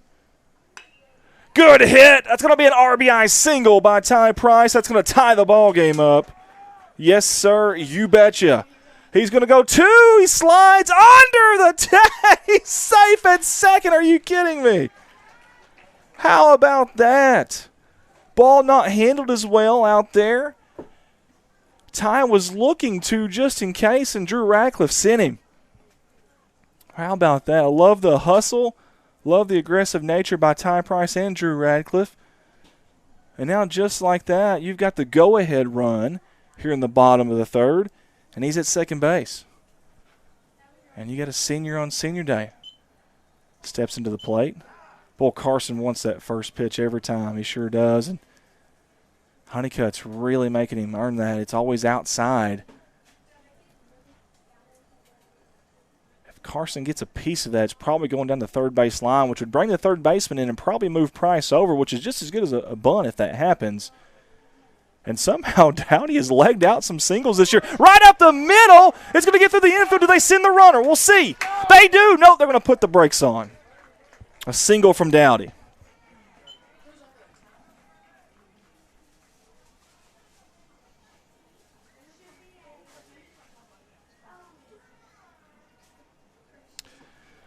You got runners on the corners now for the Bobcats. How about the RBIs coming from all different places today? Seth Smith with a 2-run triple. Isaiah Hollowell with an RBI single. And now Ty Price, RBI double. And, boy, I thought for a second, Dowdy. Boy, I really thought I was looking at Coach George the whole time when Ty Price was rounding. I thought he was going. Dowdy's going to go to second, uncontested. Kicking the dust up out there was Carson Dowdy. I love the wheels in that kid. He's so much fun. If you ever look at Dowdy, he's always smiling. It don't matter what the score is. He is enjoying the game. Again, Coach alluded to him being injured, sidelined for a couple of seasons, not just baseball but football too. He's enjoying this, and he may not be 100% healthy, but he don't care. He's enjoying this. Looking to bunts. Russum, that's a beautiful bunt. If it could have stayed down that line, he's kind of hitting himself there. You see Russum almost throwing his bat down. The touch was perfect. The angle was almost perfect. If he gets that down the line there, that is going to advance both. As a matter of fact, with his speed, that could have been an infield bunt with a hit and an RBI. Instead, it's a strike. It's going to be 1-1. We'll see what they decide to do here. They're going to let him swing away here. Good stop by Earnhardt. That's the old, is it cha-cha slide? A slide to the left, slide to the right. There you go. Crisscross. I had to do that in front of the entire school when I was a freshman. I was the homecoming king. Christy K. Manette was the homecoming queen, your cousin, and I had to dress up like her, and she had to dress up like me. Didn't even know what the cha-cha slide was. That just hit our camera. Holy smokes, I guess it's okay. Wow, it took a little shot there, though. Either way, I had to do that in front of the entire pep rally, entire school. That was embarrassing. They didn't know what it was. In a dress. I'm going to go fix our camera here in just a second. We're going to stay with it, though. I don't want to jinx Mr. Russum here and these Bobcats. They've got a good thing going since I got back. 2 runners on here. Curveball in the dirt. Good job smothering it was Earnhardt. Oh, he slid to the right and he slid to the left. Russum's up there battling. He's got a hitter's count here now. Early on, obviously, you had the bunt sign on. They've taken that off now. First baseman's in. Third baseman's walking in. Swinging through that one. Oh, was that 3-2? I apologize. That'll be the second out, or is that the first out? I believe that's the first out. Good, very good. Okay, first out. Swinging through it was Brady. And Kennon Cummings will come up here with runners at second and third for the senior. Kennon's 0 for 2 today. High pitch. Boy, every time he's came up, he swung at that first pitch and trying to ambush it.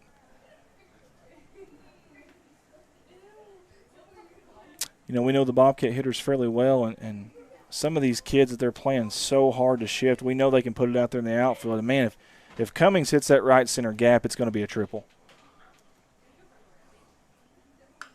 High shot. Does it get out of play? It's awful close. Catcher Earnhardt dives for it. Great effort. The ball landed on his back.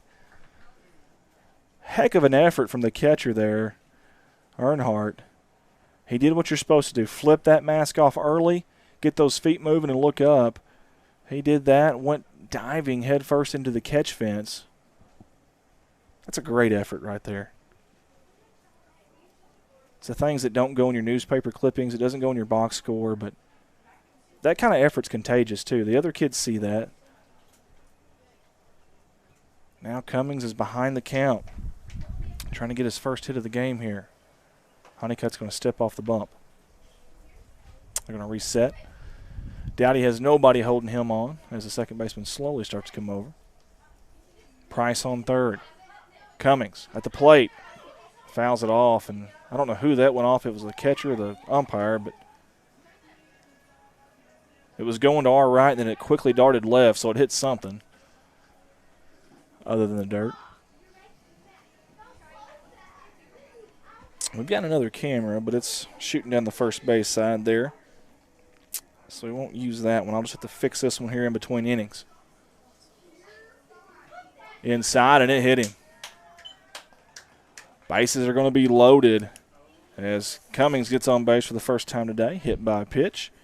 And that'll bring up Seth Smith, who, by the way, 12 gauge is 2 for 2 off Honeycutt, a single, a triple, and 2 runs batted in.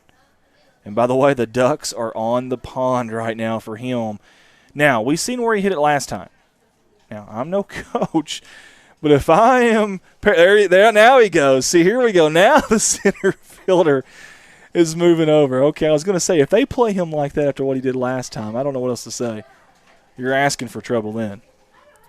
That's a much better alignment in the outfield against Seth Smith. Here comes the first from Honeycutt. Right back at him, up the middle. It's going to be a base hit into the outfield. That's going to score a run. Run for the Bobcats. Is Dowdy going to round? He does. They're going to hold him up. And another RBI for 12 gauge. How about that? Get the old conveyor belt going. We're going to move them around one at a time here. That's going to bring up Reed McMasters. Rudy Mack is 2 for 2 today. I tell you, these lefties are having good quality at bats against this lefty Honeycutt. We have seen McMasters absolutely rope some balls out to right center and right field. One right here could just break this game open. First pitch is outside, off speed for a ball.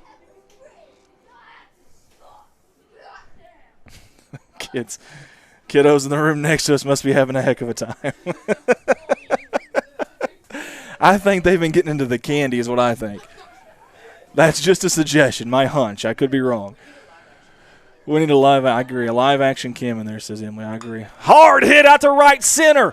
The center fielder's got it tracked, though. He does make the catch. Dowdy's going to tag. He's going to come home. Here he comes. The throw. They missed the cutoff. Third baseman comes in. Dowdy gets across the plate safe. A lot of stuff going on there. Holy hay bells. The damage was done by McMasters. He did fly out. Center fielder was positioned just right. He tracked it down, but the cutoff throw, I'm not sure where he was going with that, and I don't know if the pitcher just didn't come out. I know the second baseman didn't, but maybe the pitcher kind of died on it. Obviously, his job is to get behind home plate, back up the catcher, but he was kind of stuck in no man's land there. Either way, Bobcats still have 2 on. They've got a 2-run lead with number 2 at the plate. 1 for 2 today. Almost got hit, goes behind him. Here come the Bobcats. Scoring another run and going across the home plate there was Hollis. And it's going to be 8-5. I didn't even see that Hollis had pitched run. That was my fault. I seen a 17 running through there. Didn't realize that. We're going to call that a wild pitch on Honeycutt. Speaking of wild. They're fine. They're having fun. Life is good in there right now, it sounds like. I'll have what they're having. Pitch outside by Honeycutt to Cole Kemp. Cole did single his last time up. And I tell you, earlier on his first at bat, he went out and swinging. But, boy, I tell you what, he was swinging. Is like Casey at bat. I mean, you could feel the wind. One of his foul balls, we alluded to it earlier, was a good probably 360 feet foul. I'm exaggerating a little bit, but you get the point. It was a shot. That's a smart play there by Honeycutt. Settle down, take a second, gather yourself. Kemp comes up to the plate with a 2-0 count. 2 down, though.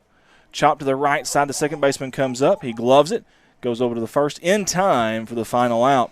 And we have played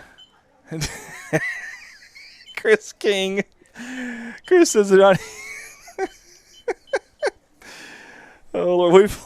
Hang on, Chris. I'll get to your comment. We played 3 innings of baseball here at Bobcat Field. It's 8-5 Corning. Now I'm going to get to Chris's comment.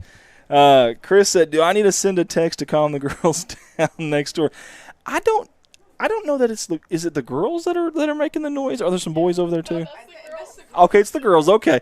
Chris, they're fine. They're having fun, man. They're enjoying things. Hey, I'll say this, though.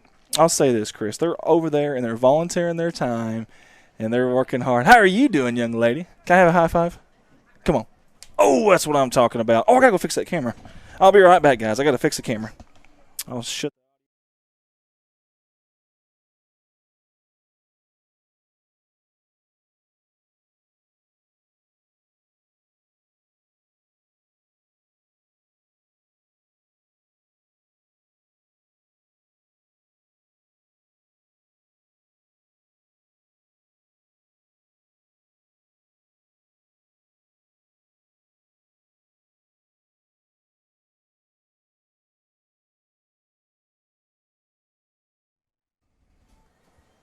Okay, I'm back on here live with you at Bobcat Field here in Corning, Arkansas. Beautiful crime-free Corning, Arkansas. By the way, the umpire, you see him in your screen right.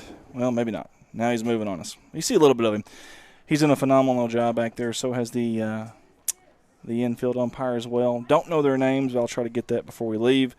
Chris King on with us, Danielle Francis, Wanda Roark, Jessica Dunning, Roy Sparkhart, Rich Martin, Dana Martin, Nikki Stadler, Gloria James. We're going to check on softball. Let's go check on our buddies Mike Townsend and Rich Martin, make sure they're doing okay. And it looks like it's fine there. It looks like game 2 is already on, so Corning must have won game 1. So they're already on to their doubleheader. Obviously, there are run rules, and if I had to guess, that was probably what happened there. It's Corning and Marmaduke over there. We've got Corning and Paragould right here. And let's see. Cole was our last. Yeah. So Isaiah Hollowell lead off the Bobcats bottom of the 4th, but right now it is Paragould. We're at the top of the 4th, and that is going to be Gilkinson, I hope. We hope that's an in. That's up to bat. Chops it foul. Third base side, and the coach. Nice snag right there. Right-handed. I tell you what. Wasn't afraid. He stood right in the line. That's pretty impressive. It's very impressive.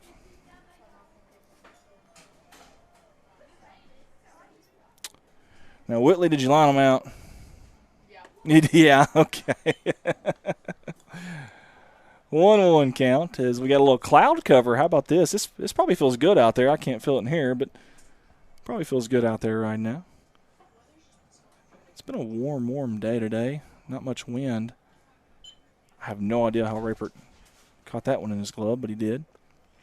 2-1 count on the 9-hole hitter Gilkerson. My wife just sent me a message. I'm not going to read that one on air, but I'm going to leave that one alone. Fouled out of play into the crowd. Did they catch it? Did the crowd catch it? Oh, guys. It almost hit Isaiah's mom. Almost hit Isaiah's mom. Holly, you've got to catch that. If you got to dive, you got to do it. Our fielding percentage as fans has got to be impeccable here. A lot of pride about that. We got to get that one in. I'd bring a fishnet. Catch those things. Here comes Cummings with the pitch. Chop foul back to the fence. And the on-deck hitter will run and get that one. Actually, no, Rupert says I got it. Let me suck up to the umpire here for a second. There we go. 2-2 count on the leadoff hitter here in the 4th inning. That is Gilkinson. Man, they're just taking off with all of our waters. You just see that? You might just take the cooler with you at that point. That's number 40. That's Anderson. He's doing a little bit of everything for Paragould. He got hit by a pitch. Maybe all that water is to ice that shoulder. He got hit on that left shoulder earlier. And Miss LeGrand's doing the same thing. She may be helping the Paragould folks out. That's really nice of her if she is. We've got some good folks here at Corning. Down low in the dirt, that's going to be a free base for Gilkinson, and he'll definitely take it. A walk on 4 pitches, and their leadoff runner is on. I got a feeling, ladies, this is going to be a back-and-forth game. It already has been. I think it's going to continue. Wallace, leadoff hitter, number 17 in red. If I'm Raypert, I am watching Gilkinson here. They are down 3 runs. Sometimes when you're down by that much, you don't see a real aggressive if it was a 1-run game, but it's still early in this game, and he's got 1 foot in the grass over there. They're going to pick off. Is it? Ooh, so close. Pick off attempt just a little bit late. Just a little bit late. I like the idea by Cannon there. We'll see if Gilkinson gets as big of a lead here. Well, it worked. He's about a step and a half closer to the bag now. Chop foul high. It's going to be out of play, I do believe. No, Raypert's there with a catch. Either the backspin or the wind, and there ain't a whole lot of wind right now, so I probably just misjudged it. Heck of a job by Raypert. By the way, that's not an even – that's downhill a little bit because of the drainage. So you're running downhill towards a fence with all your catcher gear on, and then you got to focus on a ball up in the air. That's not easy. And the lights had just came on too, so battling a little bit of that. Heck of a play there by Rodney Raypert. And Kemp's trying to get someone's attention over there. I don't know whose. He had his hands up at second. Unless they think Gilkinson's going. I'm not sure what that was about. Yeah. There may be some sort of signals that him and Raypert have there. No, don't know. But, of course, on something like this, you'd assume the shortstop would be the one covering. But if maybe that's Kemp saying I'm going to cover since it's a righty and they're looking to pull in the infield with Isaiah over to the left. Of course, as soon as I say that, the ball goes in dirt and Isaiah goes to cover. So, obviously, I don't know what I'm talking about. One down here, 4th inning, Bobcat Field, non-conference action.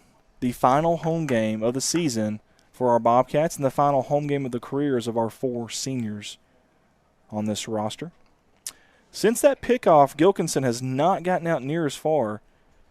Outside pitch. Rodney's going to check on him. Good job by Seth Smith. Smith had to come off the bag there. That's very smart. Some first basemen, they'll just try to stretch and get that. No need to do that. Get off that bag. Keep that thing in front of you. By the way, right fielder, Ty Price, he was moving. He was ready just in case. Danielle Sherd watching. Greg Cates tuning in with us. Let us know where you're tuning in from. Share that feed, pretty please. Here's the pitch in the dirt for a strike. 2-2 now on Huffman.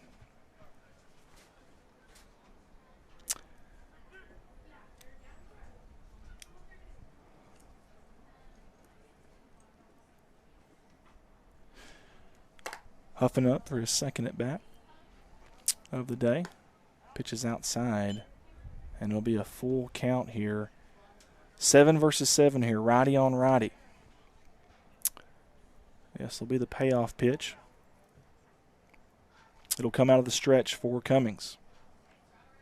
Cummings, the ball in his right hand, gets the call. Looks back, kicks, deals, inside, fouled back to the catch fence. And we'll do it again. Earnhardt hustles to get that one. Umpire says, I'll take that.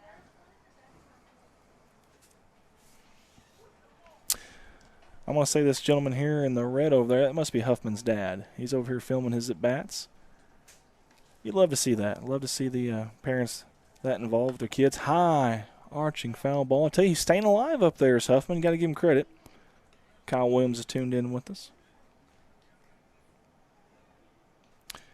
So hard for some of these parents to get to these away games, especially when they start at 4:30. And, of course, Paragould is a good hour drive from, 35, 40-minute drive from here. Depending on what side of Paragould you're on, I guess. And that's going to be another walk, 2 walks in this inning. You've got 2 runners on now for the Rams. Your tying run comes to the plate in Earnhardt. By the way, Earnhardt, he's got a double today. That was an RBI double early on in the game, by the way. I need to notate that. RBI stand-up double with that. Outfield plays in the pool a little bit. Infield, kind of deep, normal depth. Shortstop's probably a little deep. Here's the pitch. Inside for a strike. How about that? I know. I went cross-eyed on that one. We've got gnats and flies and all kinds of stuff in here. I'm sure it's not us. It's probably the food that smells really good. It's not that we smell bad. It's just the food in here. That's strike 2. All of a sudden, Cummings ahead of Earnhardt here. With 1 out in the 4th. To me, this is a big batter. Your 3-hole hitter for Paragould, and you got 2 on. And I tell you, Gilkinson is just daring them to throw. Off speed, chopped foul high, deep down the left field line. It's going to go out of play. Russum was all the way to the fence there. Good speed out in left field by Brady. He'd have had to been Spider-Man to catch that one, though.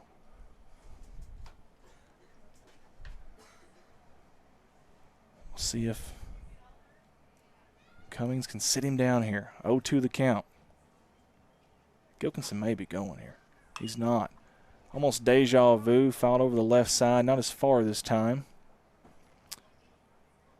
We'll do that 0-2 pitch again. We've run out of baseballs now. See the kiddos running after them. It's always fun to watch. They get aggressive over that, too.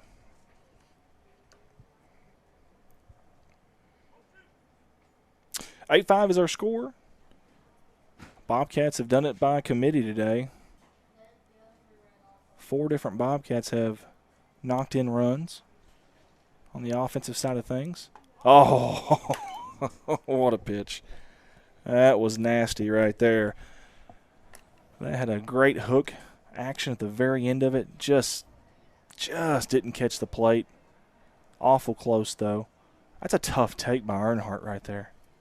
2-2 count. Fouled right back to us. I guess our camera's okay on that one. It is. Linda Duncan tuning in with us. Thank you, Linda, for tuning in.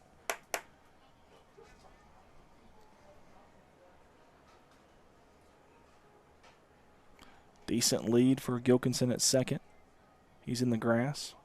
And he's going. Ripert from his knees to third. It's so close. They're going to say he's safe. What a throw by Rodney.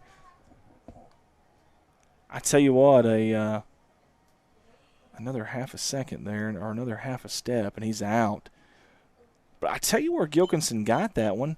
He got it off of the pitcher there. He had such a big lead, and not a whole lot of threat or a whole lot of tension there. Rodney wants a little bit of a timeout here, and he gets it. Not sure if that was just to settle him down a little bit or get the defensive positioning. We'll try a 2-2 count yet again. Hard hit out to left center. That's going to be a base hit for Earnhardt yet again. That goes to the fence. It scores one. Here comes the other round and third. They're going to hold him as the relay hits Isaiah Hollowell, diving headfirst Pete Rose style into second is Earnhardt. And that is the second RBI double.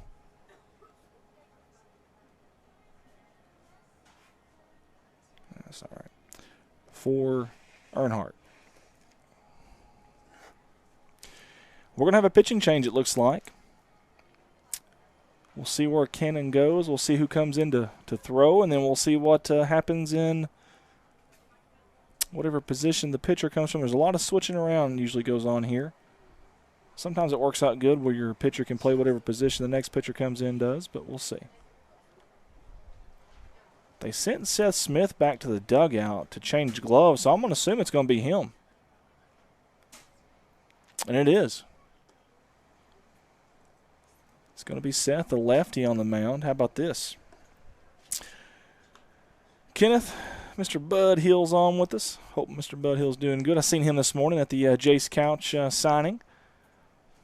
Appreciate what him and Miss Debbie do for our community and for us here at CSR. Let's go back to the softball game. Miss Sexton says the picture is dark. There they go. They got it fixed. Tell you, Marmaduke really putting it on Corning in the second game. The first game, Corning put it on Marmaduke. It's 7-0 Marmaduke right now, and it shows to be the first inning.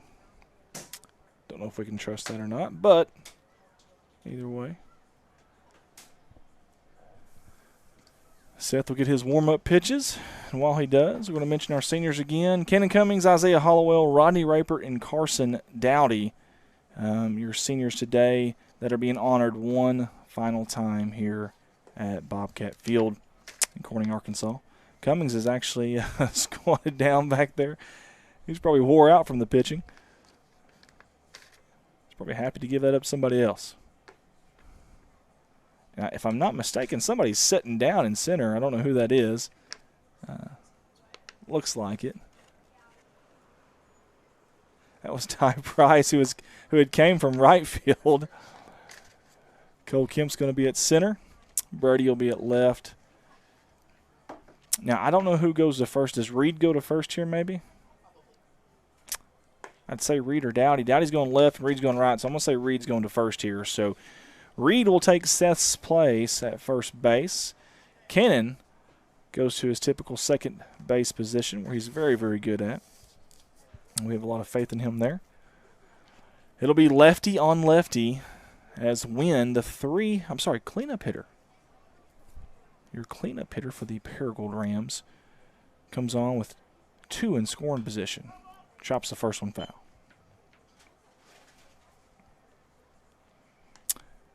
Wynn doesn't have the big build of a cleanup hitter, but obviously he's got a good bat or they wouldn't have him there.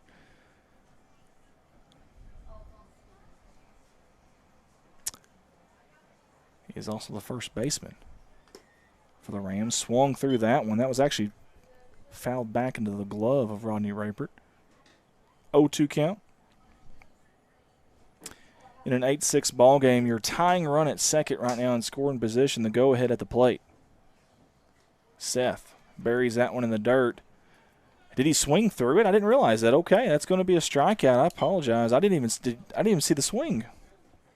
I totally missed it. Good job by Seth Smith. He comes in and does the job. One batter strikes him out. That was the cleanup hitter too. Big change of pace. You go from a righty to a lefty. And the pitcher, Honeycutt, who, by the way, was pitching left-handed, hitting right-handed, is up. He's got an opportunity to do some damage here. They got a pinch runner at third. That's Eason. And he looks pretty fast. So if a ball gets behind Raypert here, it's probably going to be trouble. 1-0 count, 2 down. Top of the 4th inning here at Bobcat Field. Just a bit inside, as Mr. Rump says.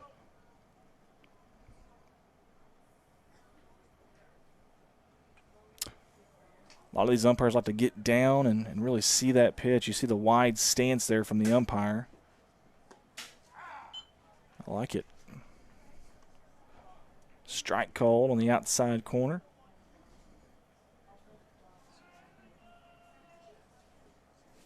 You see Earnhardt's pants at second. I mean, absolutely filthy, but he's been busy. Honeycutt would have needed a sand wedge to hit that one. That one was in the bunker, and he swung at it. That's strike 2. I tell you, Seth is doing a good job here on the bump. Can he set him down here? Deuce is wild. 2 balls, 2 strikes, 2 outs. 2 runners on in a 2-run game. Honeycutt wants a practice swing. He gets it. Steps back in. Kind of crowds that plate as the John Deere tractor passes center field. Chops it foul right behind us. And we'll do the 2-2 count again. If my wife is watching, want to wish her another happy birthday. It was yesterday, but wish her another happy birthday. 29 years old again. Hit hard out in left field. Brady Russell's got a beat on it. Oh, a diving catch. Are you kidding me? Holy hay bells. Russell going all Superman out there and getting a glove on it. That was a heck of a play right there. By the way, that saved 2 runs, and that would have been the tying run coming to the plate. Russell says, nah, not so fast, my friend. And the Bobcats will come up to bat. It'll be Isaiah Hollowell, the senior, when we come back. Right now, though, we're going to check on some softball. And it is still 7-0 Marmaduke. That's the first inning, so Bobcats up to bat. They've got a runner in scoring position there. Corning won the first game. Had a big first inning for Corning in that first game. Kind of got out there to, I think, 11-0 lead, if I'm not mistaken, and then just kind of put in cruise control. But it's 7-0 right now, Marmaduke in Game 2 of that doubleheader. Big thanks to Marmaduke for coming down as well and helping out, getting that senior game in, or senior day in. You typically try to do senior day on a non-conference game if you can. Of course, tomorrow, softball, they play Manila. That's a conference game. I'm glad we brought up Manila because you'll hear that name a lot Monday night. Districts start Monday. That'll be in Gosnell, Arkansas, and Corning girls and boys. So Bobcat baseball, Lady Bobcat softball, both play Manila at Gosnell. The fields are side by side. One game starts at 6. The other game starts at 6:30. So you Bobcat fans can get there and literally get to see 2 games in districts. How about that? That rarely works out. I mean, rarely does that work out that way, but you'll have an opportunity to do that. So y'all get up to Gosnell on Monday, this coming Monday, and I think it's the 22nd or the 23rd. I'm not sure what that is, but to Gosnell on Monday, and let's watch some baseball. Listen, that's win or go home. So if they lose, the season's over. So get out here and support these kids. If they win, they push their season on to regionals, and both teams are capable of doing that. Of course, both teams have lost a game to Manila this year too, so anything can happen. Should be a lot of fun come Monday night. We still have business at hand, though. Got a softball game right now, got a baseball game right now, and got a softball game tomorrow. Do y'all? I was going to ask y'all about radar-wise. Do y'all see anything coming? I know there's a lot of talk earlier in the day about some storms hitting us later. Okay. Looks like a lot of it's north of us right now. Okay.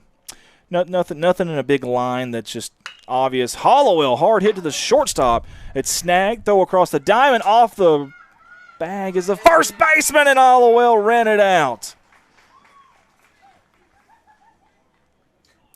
First baseman's wanting an instant replay. However, we don't do that here in Arkansas high school baseball. In fact, coach is telling him to calm down a little bit with the antics. You don't want to show up the ump. That's the last thing you want to do there. Of course, he's a very passionate baseball player. He thought he had an out. Either way, a tie would go to the runner, and it was awful bang bang. That's a tough play to make. But either way, your leadoff runner is on, and Isaiah Hollowell.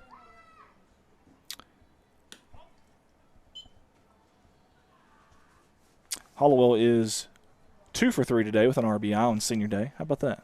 2 singles. Jan Modisett, Nikki Meredith Stadler, and Doug Reed. Doug says nothing until 9:30 or 10. Oh, well, then we're good. We're good. I can actually get this stuff taken down. I don't have to sweat about it and stress about it, so that'll be good. I like that. Hard hit down the third baseline. Rayford has had a couple of those today. I mean, if he can get his timing down, man, he is going to absolutely annihilate a baseball in fair play, and it's going to be at least a stand-up double. You see the calves sticking through the pants there, some big calves on this young man. They're going to check on the runner, Hollowell. Hollowell got a lot of dirt there in the into the chest. Yeah, that goes down your shirt there. That bugs the fire out of you. I've been there before. They're going to check on him again. One more time. He's going to call time this time.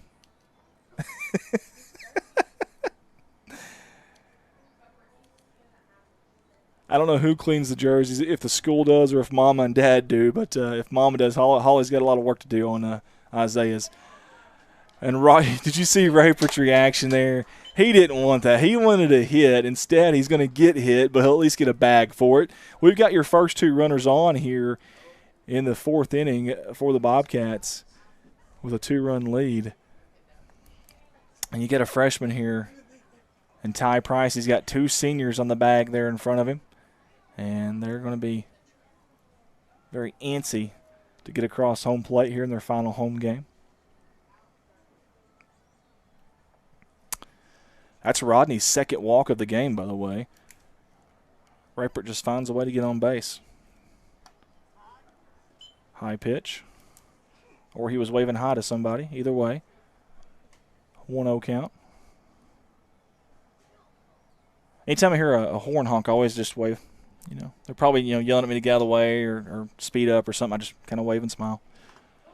Ooh, who was that off? Was that off a catcher or the umpire? Either way, that didn't sound good. That ball shot up almost over the catch fence. I think it landed, didn't it? It may have went over the catch fence. Holy smokes. You don't see that very often, to see it ricochet off something and then go over the catch fence. That's pretty wild. 1-1 count. There's Miss Charlotte. Great job by Earnhardt. That was impressive.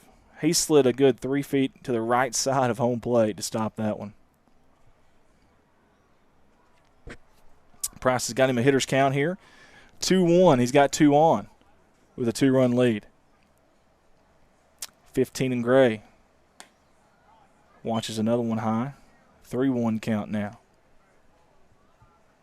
Some coaches with a freshman at this level and a 3-1 count, they'll give him a red light, believe it or not. Not Ty Price, though. I think they trust in this young man. They trust in his bat. As Emily says, the wind is picking up inside. A little chin music. That's going to be the second consecutive walk. That's going to load them up for your senior CD. Carson Dowdy, play us some music, Mr. CD. Base is juiced right here. Bring out the right bread and mustard. It's grand salami time. I would love nothing more to see Dowdy park one out there into that 2500 Chevy Silverado bed out in left center. Oh, inside. He about took one off the kneecap there. I don't think Dowdy appreciated that very much. He's looking back at the umpire and the catcher. He wants time. I think Dowdy was ready to charge the mound. 1-0 count. Here comes the second pitch.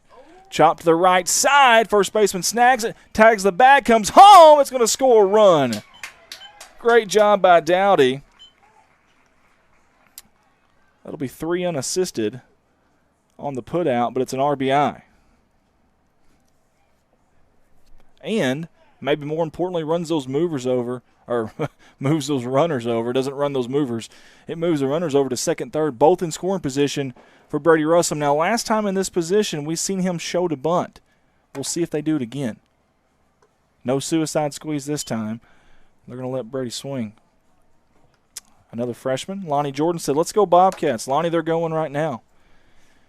They're up 9-6. Your scoreboard doesn't show that. That's just because I'm slow. There we go. Outside, Earnhardt has done a great job. I tell you what, there's been some pitches that your typical catcher doesn't get to. Earnhardt's making it look easy. Him and Rapert both are putting on a clinic today behind the plate. 2-0 count. Good wind gusting in now.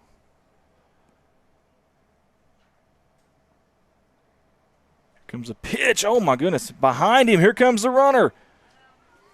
Sliding head first across home plate. Great job. And I think that's LeGrand too, wasn't it? That was Connor LeGrand. Great job, young man.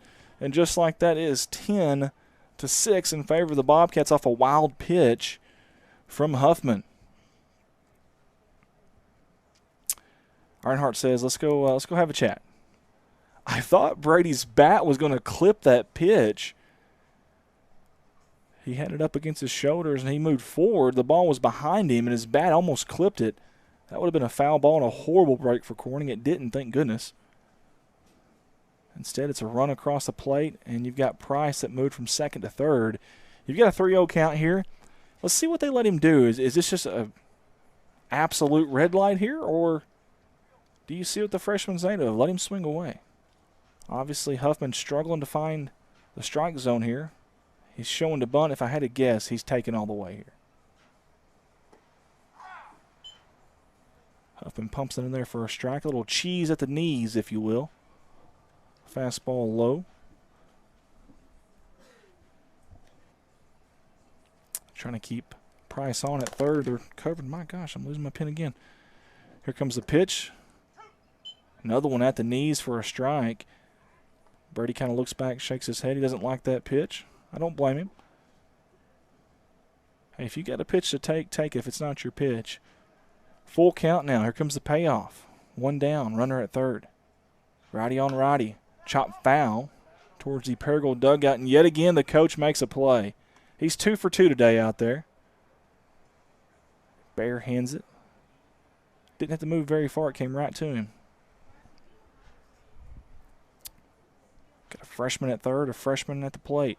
Open stance from Russell. 3-2 count again. Hard hit foul over the dugout, over the road. One hopped into the ditch. That'll be a waterlogged ball.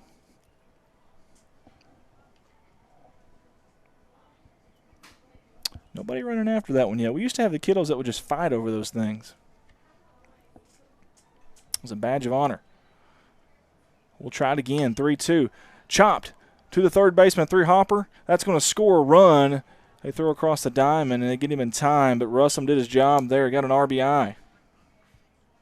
5-3 on the putout. And, folks, how about this? 1, 2, 3, 4, 5, 6 different Bobcats have drove in a run today. How about that?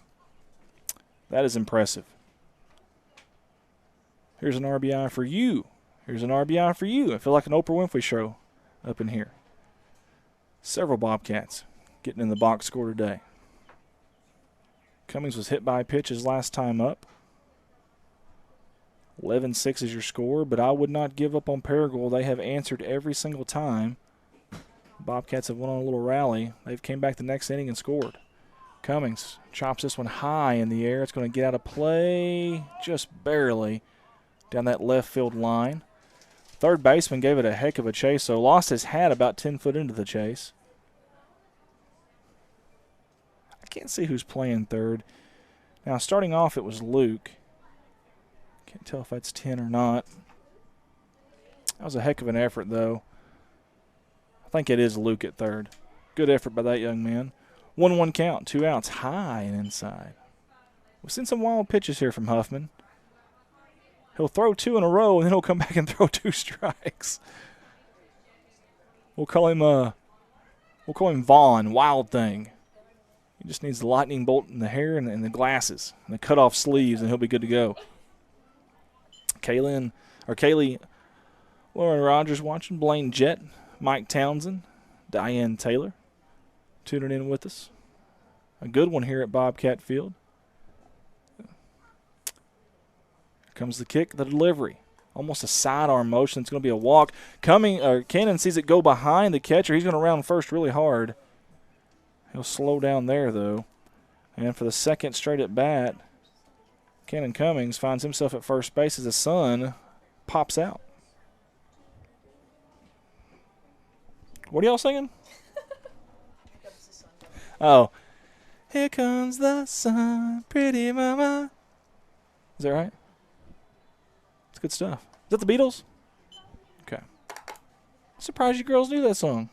That's impressive. I am honestly impressed. That's really good stuff.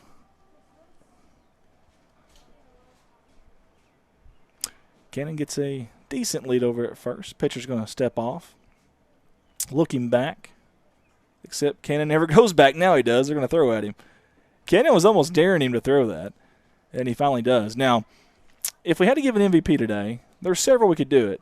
There's several that could kind of make that claim. This guy right here has to be the front runner.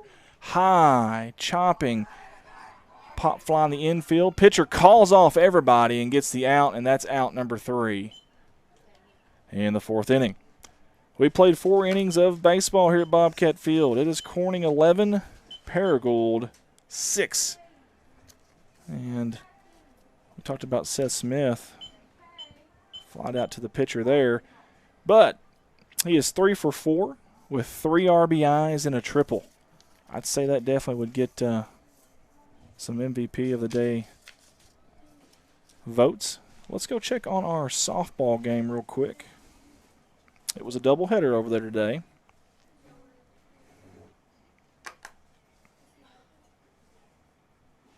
And they are on an ad right now. That makes me a little bit nervous. I see some kids in the field over there, so I know they're still there playing. And here we go. There they go. Second inning over there at the softball field. Corning is up to bat. Runner at second, it looks like. But Corning down 7-0. Marmaduke battling back this second game. Got to give them credit. Corning looking to put something on the board here. That first inning, they had a great opportunity. They had a runner at second, I think. It looked like it was with 1 out, or maybe no outs. But either way. Bring it back here one more time. Give us some shout-outs here real quick if we can to our 4 seniors today. Cannon Cummings, Isaiah Hollowell, Rodney Rapert, and Carson Dowdy. Big shout-out to them. Also, big thank you to Coach Kyle George and Drew Ratcliffe.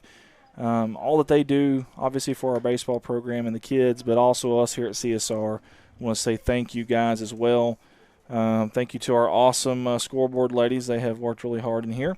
And they've even commentated a little bit. Have you ever done that before? That's a first. Okay, well, there you go. I like it. We appreciate you taking the slack from me there. Sorry I had to run away there for a little bit. Umpire cleans off the home plate. Bobcats meet at the mound. Give Seth some last-second encouragements. Or they could be picking on him. You never know. Boys this age, you just never know. So Seth is in his second inning of work. And I tell you what, his first inning was fantastic of relief. Did a great job coming in and set down both guys he faced. He kind of came in a bad spot, too. Give Brady Russum some credit, though, on that last one. Holy smokes, what a play by the left fielder, Brady Russum. And I'm looking at him now. He takes his shades off his hat. Brady puts them on his eyes as that sun pops out. And it is dark. You're probably thinking, why does left fielder need that? But I'm telling you, when they get that ball up, especially if he's running to his right, it's going to cause some issues. But I tell you who I feel really bad for is the right fielder. that right side of the infield and the right field, if there's a pop-up, it is always an adventure here at Bobcat Field. High and tight. I tell you what, Watson didn't even budge. He stood his ground. He said, I won't back down. I like it. 3-0 count. We'll see if he has the red light, the red jersey, the Ram. Delivery from Smith, left hand. Oh, he lost that one from the – yeah, you could tell. That slipped out of his hand. He's going to grab some dirt, get a little more grip. Leadoff runner Watson. Watson is what's on first base here in the 5th inning. Miranda Smith on with us as well. We appreciate her for tuning in. Appreciate everybody that tunes in with us. We've always got a great audience. We thank you guys so much, guys and gals. Appreciate the volunteers, the young girls over here to my right in the concession stand right now. They were having a good time. I thought maybe there's a bounce house in there or something. Didn't know what was going on earlier. They're having a heck of a time, though.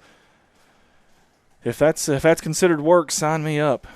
Here's the next from Smith. I thought the bunt was coming, but Luke says no, I'm going to pass on that. Watson hasn't shown any intentions of running here. Not too big of a lead. Reed is going to hold him on either way. Boy, it helps to have a lefty at first when you have those pickoff plays. That glove's on the right side. It's a lot easier. Squaring to bunt. Did he ever bring it back? He did. Gets by Raypert. Raypert slides to a knee. A little too late now, though, as Watson will advance to second without a throw. 2-1 count on Luke.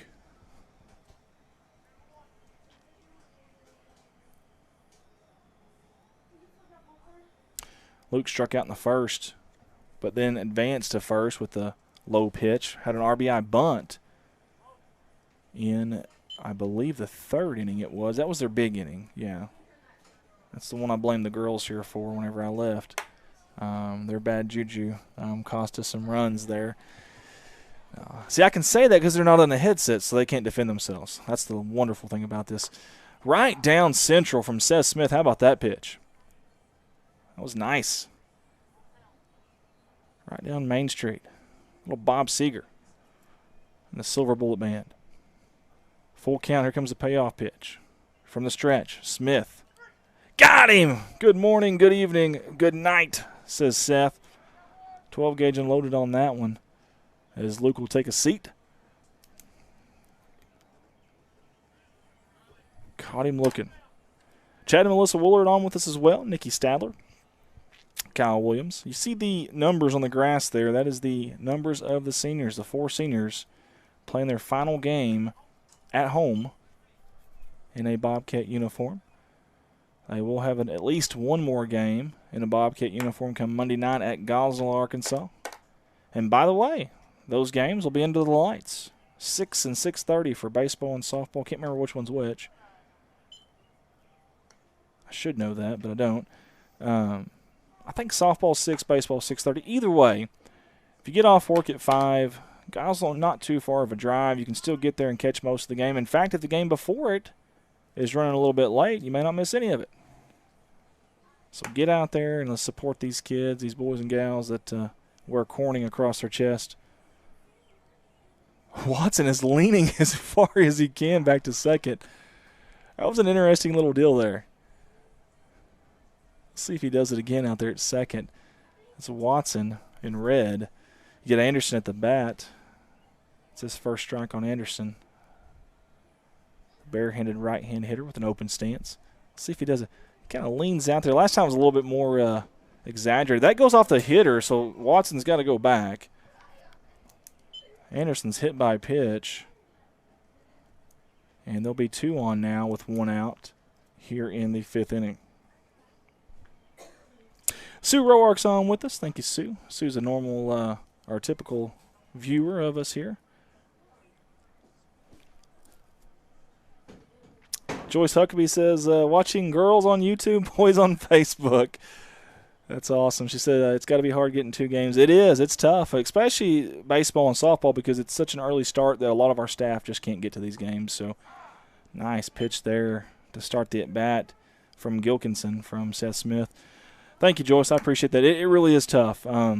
It's hard. It's there's so much that goes into it that people don't realize tech-wise. software-wise, multiple platform software. Just I could bore you with that. I'm not going to, but there really is a lot to it. And then when stuff happens that's out of your control, like the school's internet kind of causing problems. How about Seth Smith? He's causing problems right now on the mound. Another one that he sits down with a backwards K. That's 2 this inning, and that'll bring up the leadoff hitter, who I believe is Wallace. No. Yeah, that is Wallace. Okay. I thought Wallace had different color batting gloves. Maybe he's superstitious like I am and changed out of them. He flied out the last time to the catcher. Boy, he likes those high pitches. Seth's going right at him. I do like his number, though, 17. It's a number I wore back in the day. Many moons ago. Beautiful swing there, but doesn't make contact. I tell you, Seth's gotten in a rhythm now. If I'm the hitter, I almost call a time here and kind of back out and get him out of that rhythm. Seth is pumping strikes. See if he can get another one. And he does! Sets him down. Strikes out the side. Not in order, but he strikes out the side. And how about that? Seth Smith doing work. Go to work, young man. Hello. And we played 5.5 innings. Corning 11. Paragould 6. Hey, how about the Lady Bobcats on the board now? 7-3 in Game 2 of the doubleheader with Marmaduke. And looks like that's the top of the third right now. It's a good ball game. Had several people over there watching that one live. And we still got a pretty good crowd here, I believe. Yeah, not too bad. Not too bad at all. Oops.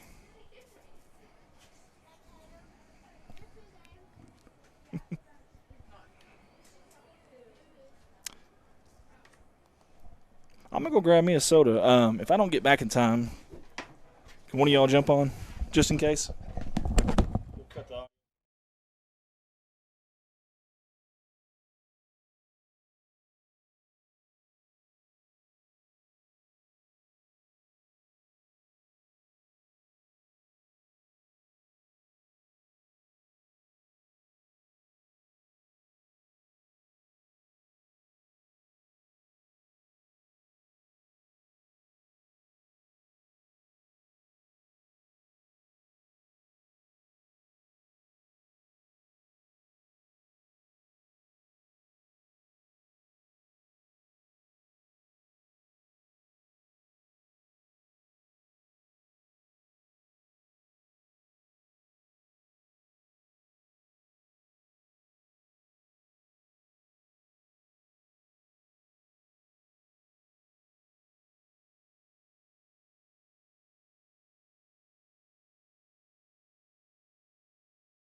All right, so I think there's a big, massive trick, and many people are in on it to fool me here.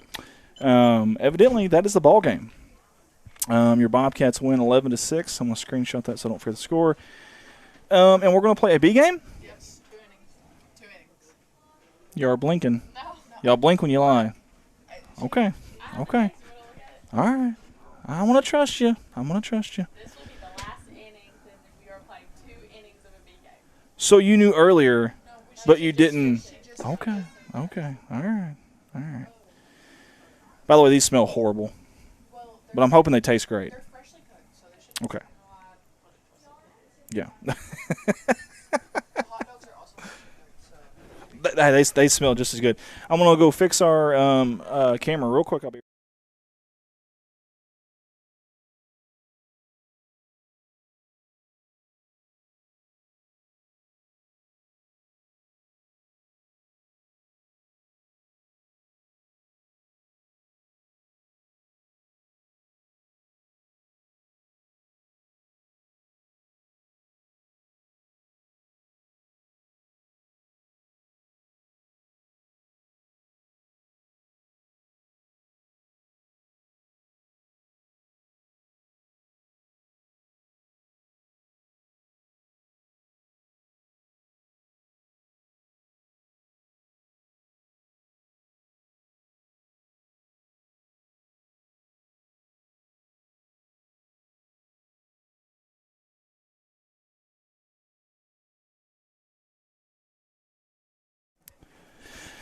Okay, the girls are right. I should have never doubted them. We have got a B game.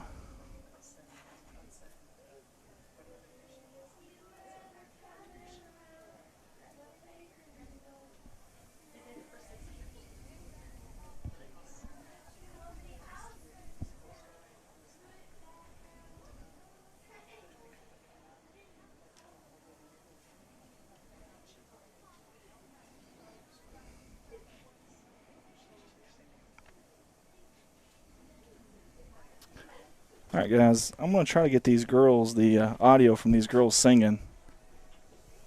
They're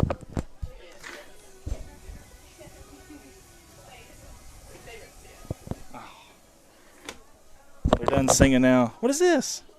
Thank you. I appreciate that. Hey. I'm proud of them. I really am. Seriously am.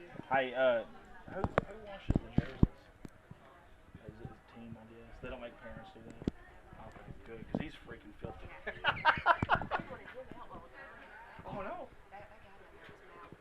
Oh, I could see. I knew something was, yeah. Thank you. Alrighty. I was trying to get the girls that were in the concession stand. They were singing a song. Don't know what it was, but they were singing something. I was trying to get the audio for you guys, but I couldn't do it in time, so I apologize. We have got a B game coming up, as you see on your screen, at some point here. And as I understand it, it's going to be 2 innings. So it won't take long. You see the Bobcats coming out of their huddle right there. We'll see who's pitching. We'll see who's on the bump for Corning.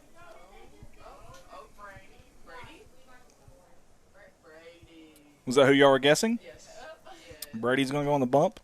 The freshman.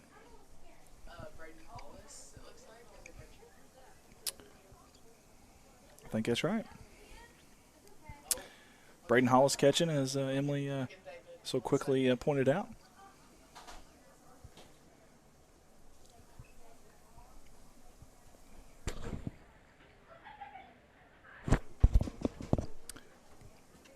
I'm going to go off the audio for just a second. I'm going to eat a little bit of this food, get a few drinks, and then we'll come back with 2 innings here of senior high B game.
All right, guys. I am back. Got a little munch session in there. I'm not as grouchy anymore or as mean. I'm sure the girls in here will appreciate that. Big thanks to Miss Hollowell there. Brought me a little envelope.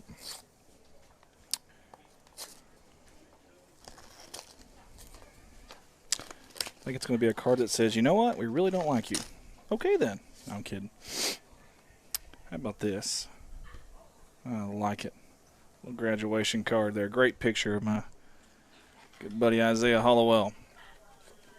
By the way, graduation is May 5th this year. We will live stream that as well. I assume it's going to be in the high school gymnasium, Bobcat Gymnasium. Is that right? It'll be on a Sunday, I believe. That's right. Emily's all over this. Sports Bank will be the Monday after. So it'll be on the 6th, and we'll bring that to you live as well. That'll both be in the Bobcat Gymnasium. I think anybody's welcome to come to that. So hard hit. Found the gap between second and third, and that was Honeycutt. Good shot by Honeycutt there. Brittany Ward's on with us. Jim Jones, Lisa Malone, Wanda Roark.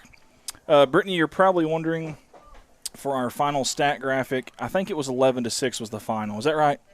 11-6 was the final. So, Brittany, if you're listening, we've got those pre-made graphics. 11-6 is what you're going to edit there. Play of the game, I don't – oh, gosh. Y'all want to help with that? Play of the game. I'm thinking maybe Seth Smith's triple. That he had a 2-run triple. Anything else that would maybe challenge that? I've got crickets over here left of me. Okay. So, Brittany, if you're listening, Seth Smith had a triple, and I believe it was in the third inning. Third inning for Corning. That would be the one I would go with if you're going to screen record one of those.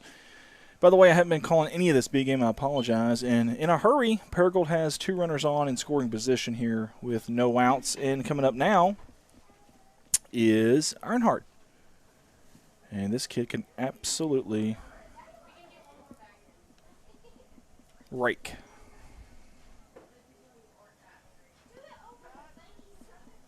Low one inside.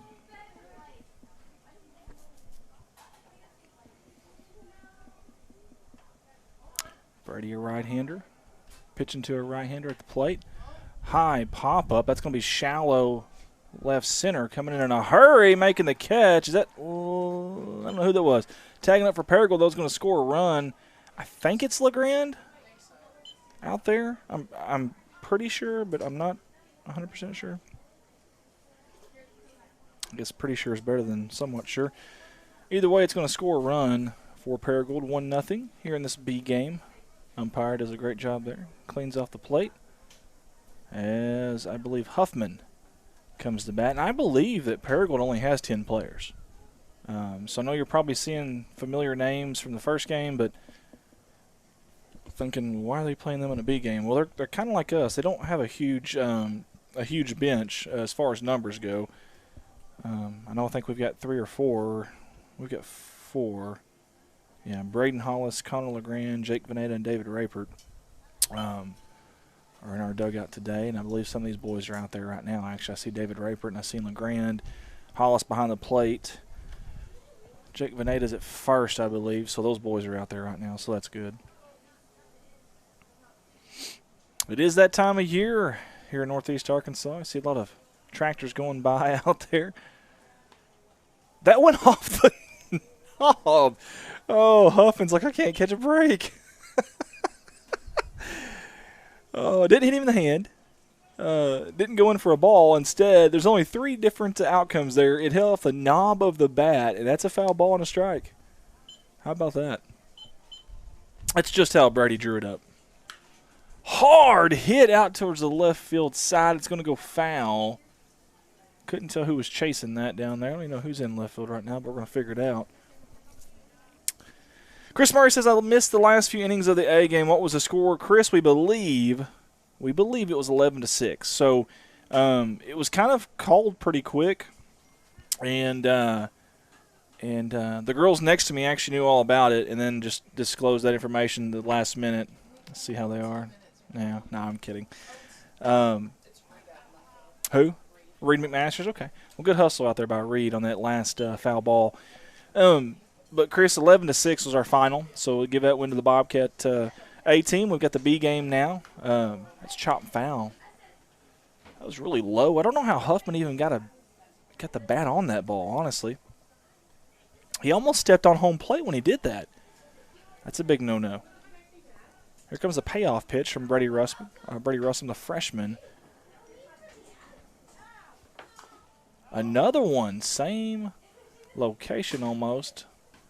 Bounce it straight down off the plate. And give Huffman credit, he's staying alive here.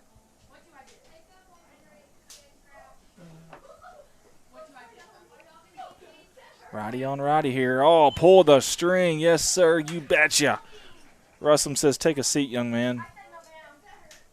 That's the second out of the B game. Again, we're playing 2 innings of this, is my understanding.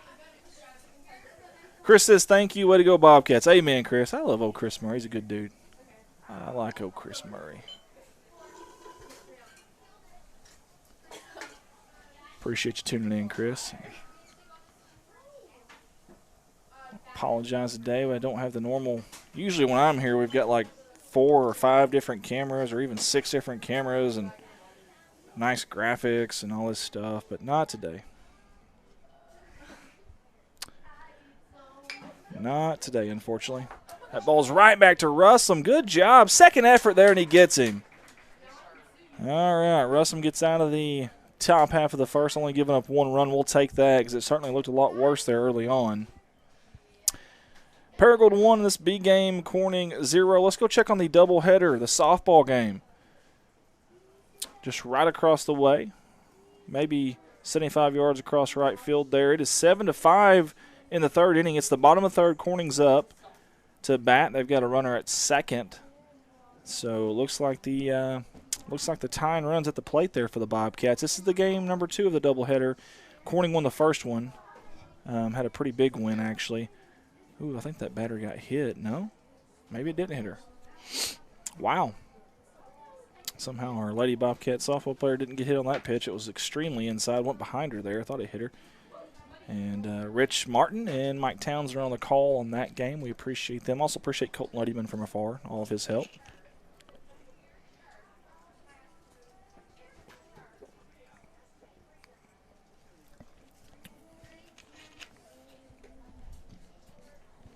The girls, that is also their senior day. Now, it is not their final game there, though. They will play a conference game tomorrow against Manila. And I'm going to be so intrigued. I'm going to be so intrigued what Coach Songer does there. So think about this. You play a game. No game is meaningless. Let's first say that. No game is meaningless. No conference game is especially meaningless. No home game is meaningless. But at the end of the day, as far as seeding goes, it is – I mean, it's not going to change anything come district tournament time Monday. Corning plays the same team they play tomorrow come Monday night in softball. It doesn't matter what they do tomorrow. They're going to play Manila. So do you get out there and pitch your best pitcher? Do you try to go out and win that game? And, of course, obviously you always want to win. You get that pride anytime there's a competition. I mean, they're making the trip. People are coming out. I mean, you want to win. But do you pitch the regular cast of characters, or do you try something different? Do you tinker with something?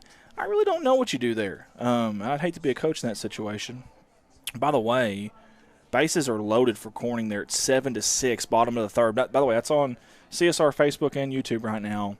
Rich Martin, Mike Townsend on the call, just about 75 yards away from right field here where we're at. Probably 125, 150 from where we're at here in the press box. Matter of fact, I'll stay on that game just to kind of keep you updated on that while we're watching. This is the big game. Corning won the first one. Oh, hard hit by LeGrand. It's fair. That could be trouble. That's at least a double. Oh, he slipped up, though, around in first. Look at the speed from LeGrand. My goodness.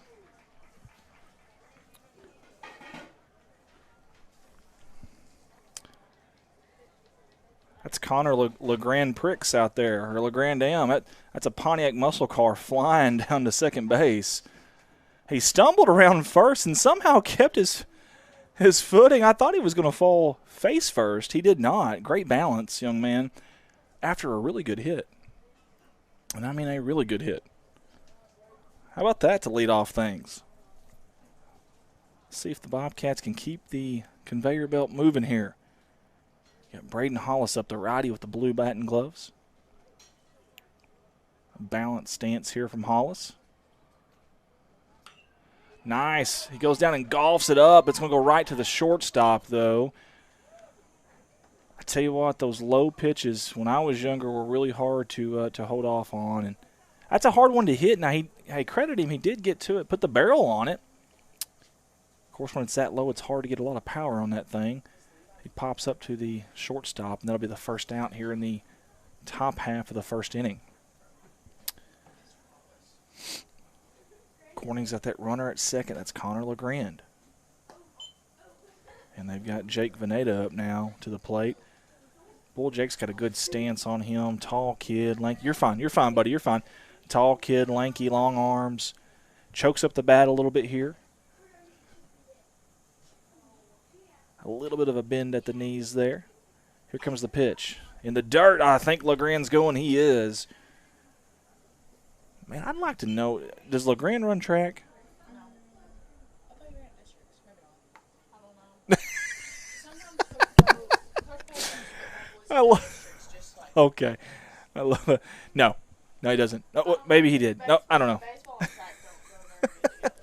They don't. I did that when I was younger. They don't. It's tough. You got to have coaches that are okay sharing some time for sure. But I would love to know what he runs in a 100, 200, or 400. That kid can fly. Absolutely fly. By the way, still 7-6 over there in the softball game.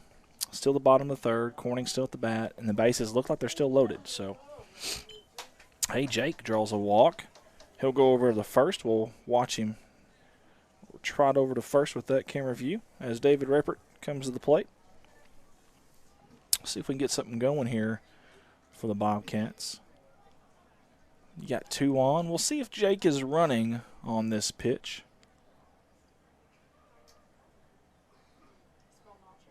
Oh, it got him on the hand. Ouch. Way to wear it, David Rapert. Don't rub it, young man. That had to hurt, though. That's on the knuckles. He's just a machine. He's like a brick wall. He's not even – it's like swatting a fly off of him or something. My goodness. That looked like it hurt. It sounded like it hurt. But yet Rapert, he's not even – no, he's not even fazed by it at all. Base is loaded right now. Outside pitch, ball 1 in the dirt. That's Ty Price up.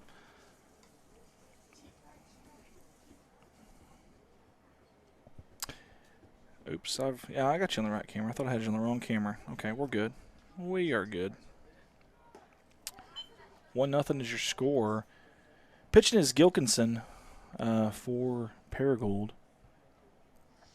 How about this? Marmaduke gets out of the inning. The bases were loaded at Luddy Bobcat Field here in Corning, and only gave up 1 run when the bases were loaded. It was 7-5 when the bases got loaded. I assume had to be either 0 outs or 1 out.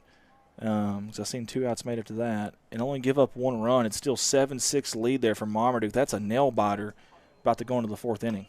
Price chops that one foul just over our concession stand, over the catch fence.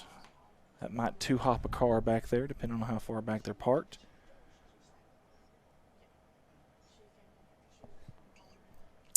And there's a 2-2 count. On Ty Price, ducks on the pond here for the freshman. Down and out, says the umpire. Now there's nowhere to put him here. Tying run at third base, 90 feet away, and it's a full count, 1 down. First inning of the big game. We're only playing 2 innings. This is a big pitch right here. Comes a payoff pitch from Gilkinson. In the dirt, that's going to walk in a run. Good eyes there from Price. Tie ball game now. As Brady Russum comes to bat. Brady with a chance to kind of break this game wide open here.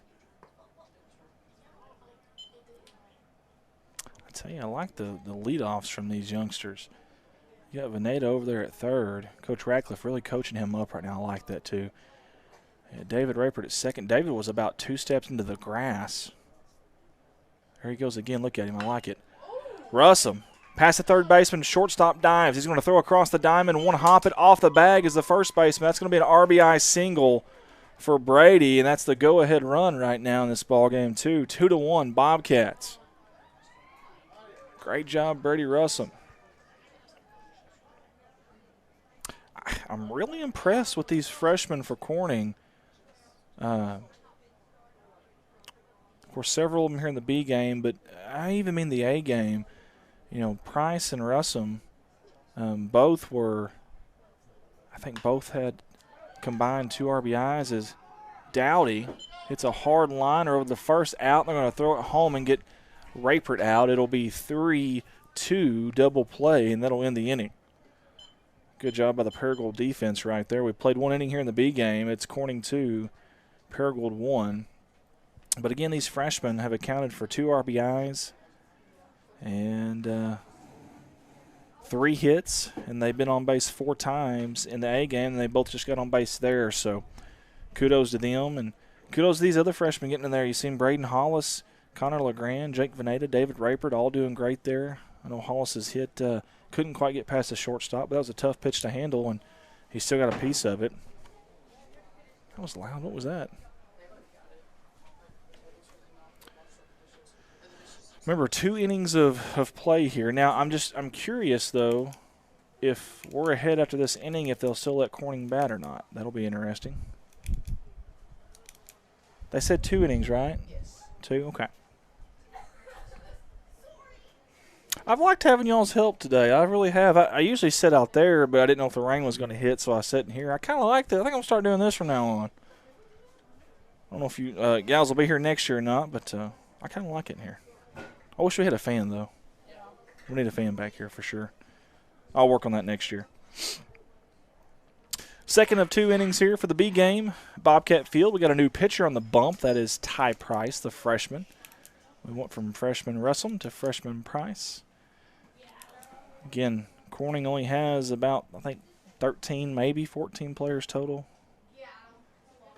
13. I'm showing 13 on the roster, so not a whole lot of options when it comes to the B game. You're still going to have to play some of your A-teamers, but it is what it is. And you got the same situation for Paragould, except a little bit worse. They show to have 10 on their roster, so. I want to say thanks to the Paragould coaching staff for making this trip today. Doesn't sound like a big deal, but it's late in the year. You might want to rest your guys before district, whatever. But we needed a home game. Osceola forfeited, and we needed a home game for these seniors.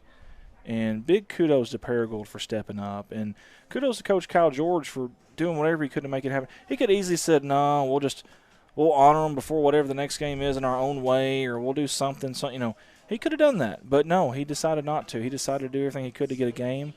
And listen, they went up in classification to do it, but he didn't care. Paragould is in baseball, they are I don't know. I think they're 5A. I may be wrong. I'm getting some of these Paragould Tech football, non-football classifications mixed up. But anyways, either way, they're up in classification, so kudos to Coach George for doing that.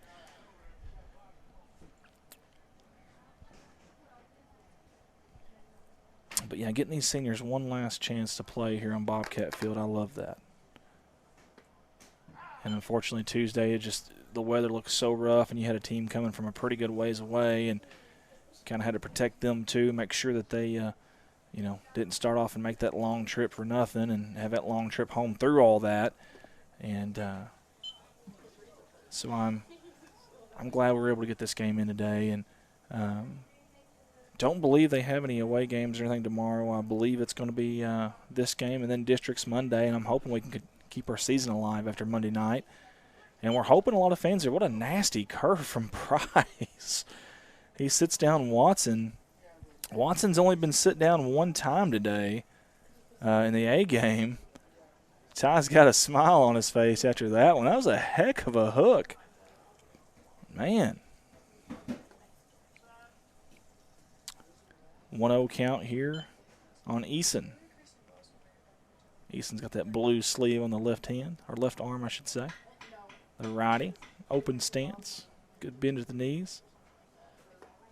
Waits for the grip at the very end. See a lot of professional players do that.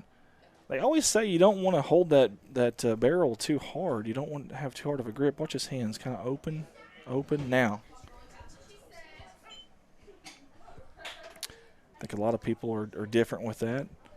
There's no right or wrong way, I don't think. I think just whatever works for you. Got Blaine Jett on with us. Appreciate Miss Jett.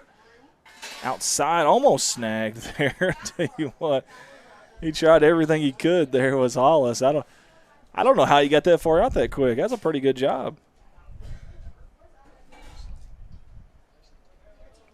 It's tough being a B team catcher. You don't get, of course, it's just the way it works. It's reality. You just don't get near enough work. And, of course, catcher position's so hard. Man, it takes a special type of person. And I don't mean that in a hyping someone up way or even a putting someone down way. I mean, it really does. You can't just throw anybody at catcher and expect it to be okay. It is a tough position. And then Hollis looks pretty good back there from what I've seen so far. One of the things that's really hard to teach is is not the vertical up and down stuff, but the horizontal. So you're left and right. How far out can you get? And when you do, can you smother it, whatever it takes? And Hollis has got that. It's a high pitch from Price. That will put Eason on base. And the tying runs at first with one out. Here comes Luke. Luke had an RBI bunt today, by the way. A little suicide squeeze. You don't see that very often in high school baseball.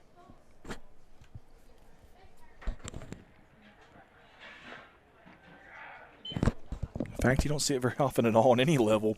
You know, God rest his soul, Mr. Whitey Herzog passed away not too long ago. They called it Whitey ball, that small ball stuff, and Paragould definitely showed their version of that earlier today.